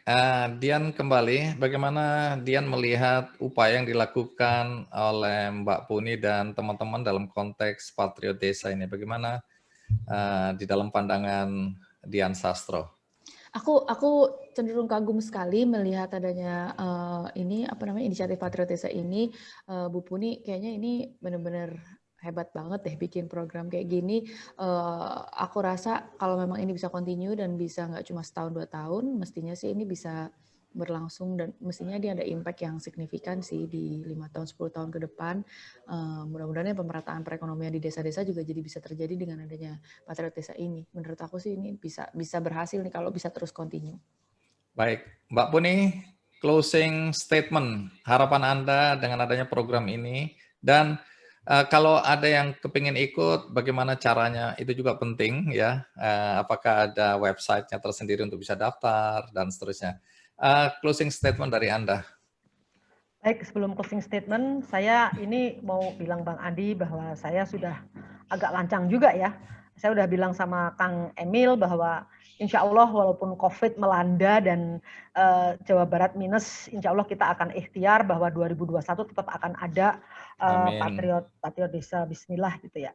Terus closing statement saya adalah kalau Anda memang milenial yang punya kepedulian terhadap sesama, saatnya sekarang ini Anda betul-betul mampu melihat potensi di desa, Anda mau tinggal di desa bersama-sama dengan rakyat, mengembangkan resources yang ada di sana, karena saya yakin dengan otak Anda yang sudah cukup menjadi intelektual tinggal di perguruan tinggi, tapi Anda punya hati. Hidup ini hanya sekali, hiduplah yang berarti. Terima kasih, itu statement dari saya. Siap, merdeka. Baik, akhirnya kita sampai pada ujung dari acara ini, 2 jam ya. Terima kasih untuk semua yang hadir hari ini, ya, yang bertahan sampai detik ini. Terima kasih waktunya. Mudah-mudahan banyak sekali manfaat yang kita bisa dapatkan berkaitan dengan pemahaman kita tentang potensi desa. Kemudian ada gerakan atau program yang namanya Patriot Desa, ya. Dan sebagian dari kita ingin juga menjadi bagian bagi yang masih muda, ya. Tapi banyak juga yang hadir di sini saya yakin adalah perangkat desa, ya, dan juga pemerintahan daerah. Apapun jabatan Anda, mudah-mudahan ini membuka jalan pikiran Anda terhadap pentingnya desa yang mungkin kita lalai selama ini. Kemudian kita juga melihat bahwa kebijakan-kebijakan kita itu kalau idealnya adalah mengarah pada peluang-peluang agar anak-anak muda bergabung dengan warga desa, bersatu sehingga tidak ada lagi batasan desa dan kota, karena tadi UMR-nya hampir sama, kesejahteraannya hampir sama, pengetahuan yang bersama, kemudian Dian tadi bilang wawasannya juga paling tidak mendekati orang-orang yang lebih dulu ya di kota mendapatkan informasi. Jadi mudah-mudahan acara ini membuka mata kita semua, mata fisik maupun mata hati kita ya. Terima kasih semua dan saya akan kembalikan lagi ke Bapak MC yang luar biasa ini. Pak Jul, silakan. Terima kasih Bang Andi, mudah-mudahan semua sehat. Amin. Terima kasih kepada Pak Andi dan seluruh narasumber, Bu Puni, Mbak Dian Sastro, dan juga Kang Emil yang sudah bersedia berbagi cerita pengalaman selama kurang lebih 1,5 jam belakangan terakhir itu ya. Dan baik teman-teman, yang kita panitia sudah menjanjikan bahwa akan ada merchandise untuk orang-orang yang beruntung. Nah, jadi tinggal tunggu aja di calling lewat WhatsApp dari panitia. Jadi yang bertanya dan sudah terjawab tadi, baik itu lewat chat dan juga yang beruntung secara random, nanti akan dihubungi oleh panitia. Mungkin seperti itu. Sebelumnya saya mengucapkan terima kasih sekali lagi kepada Pak Andi, Mbak Dian, dan Bu Puni, dan juga Kang Emil tadi yang sudah kundur duluan. Terima kasih. Mungkin kita bisa suatu saat nanti bisa berdiskusi lagi. Mungkin itu. Selamat Hari Pahlawan Nasional. Mari kita lanjutkan perjuangan pahlawan para pendiri Republik Indonesia untuk menjadi pribadi yang lebih berani, menerima tantangan, dan lebih maju dalam segala bidang. Amin. Sekian dan terima kasih webinar pada siang menjelang sore hari ini.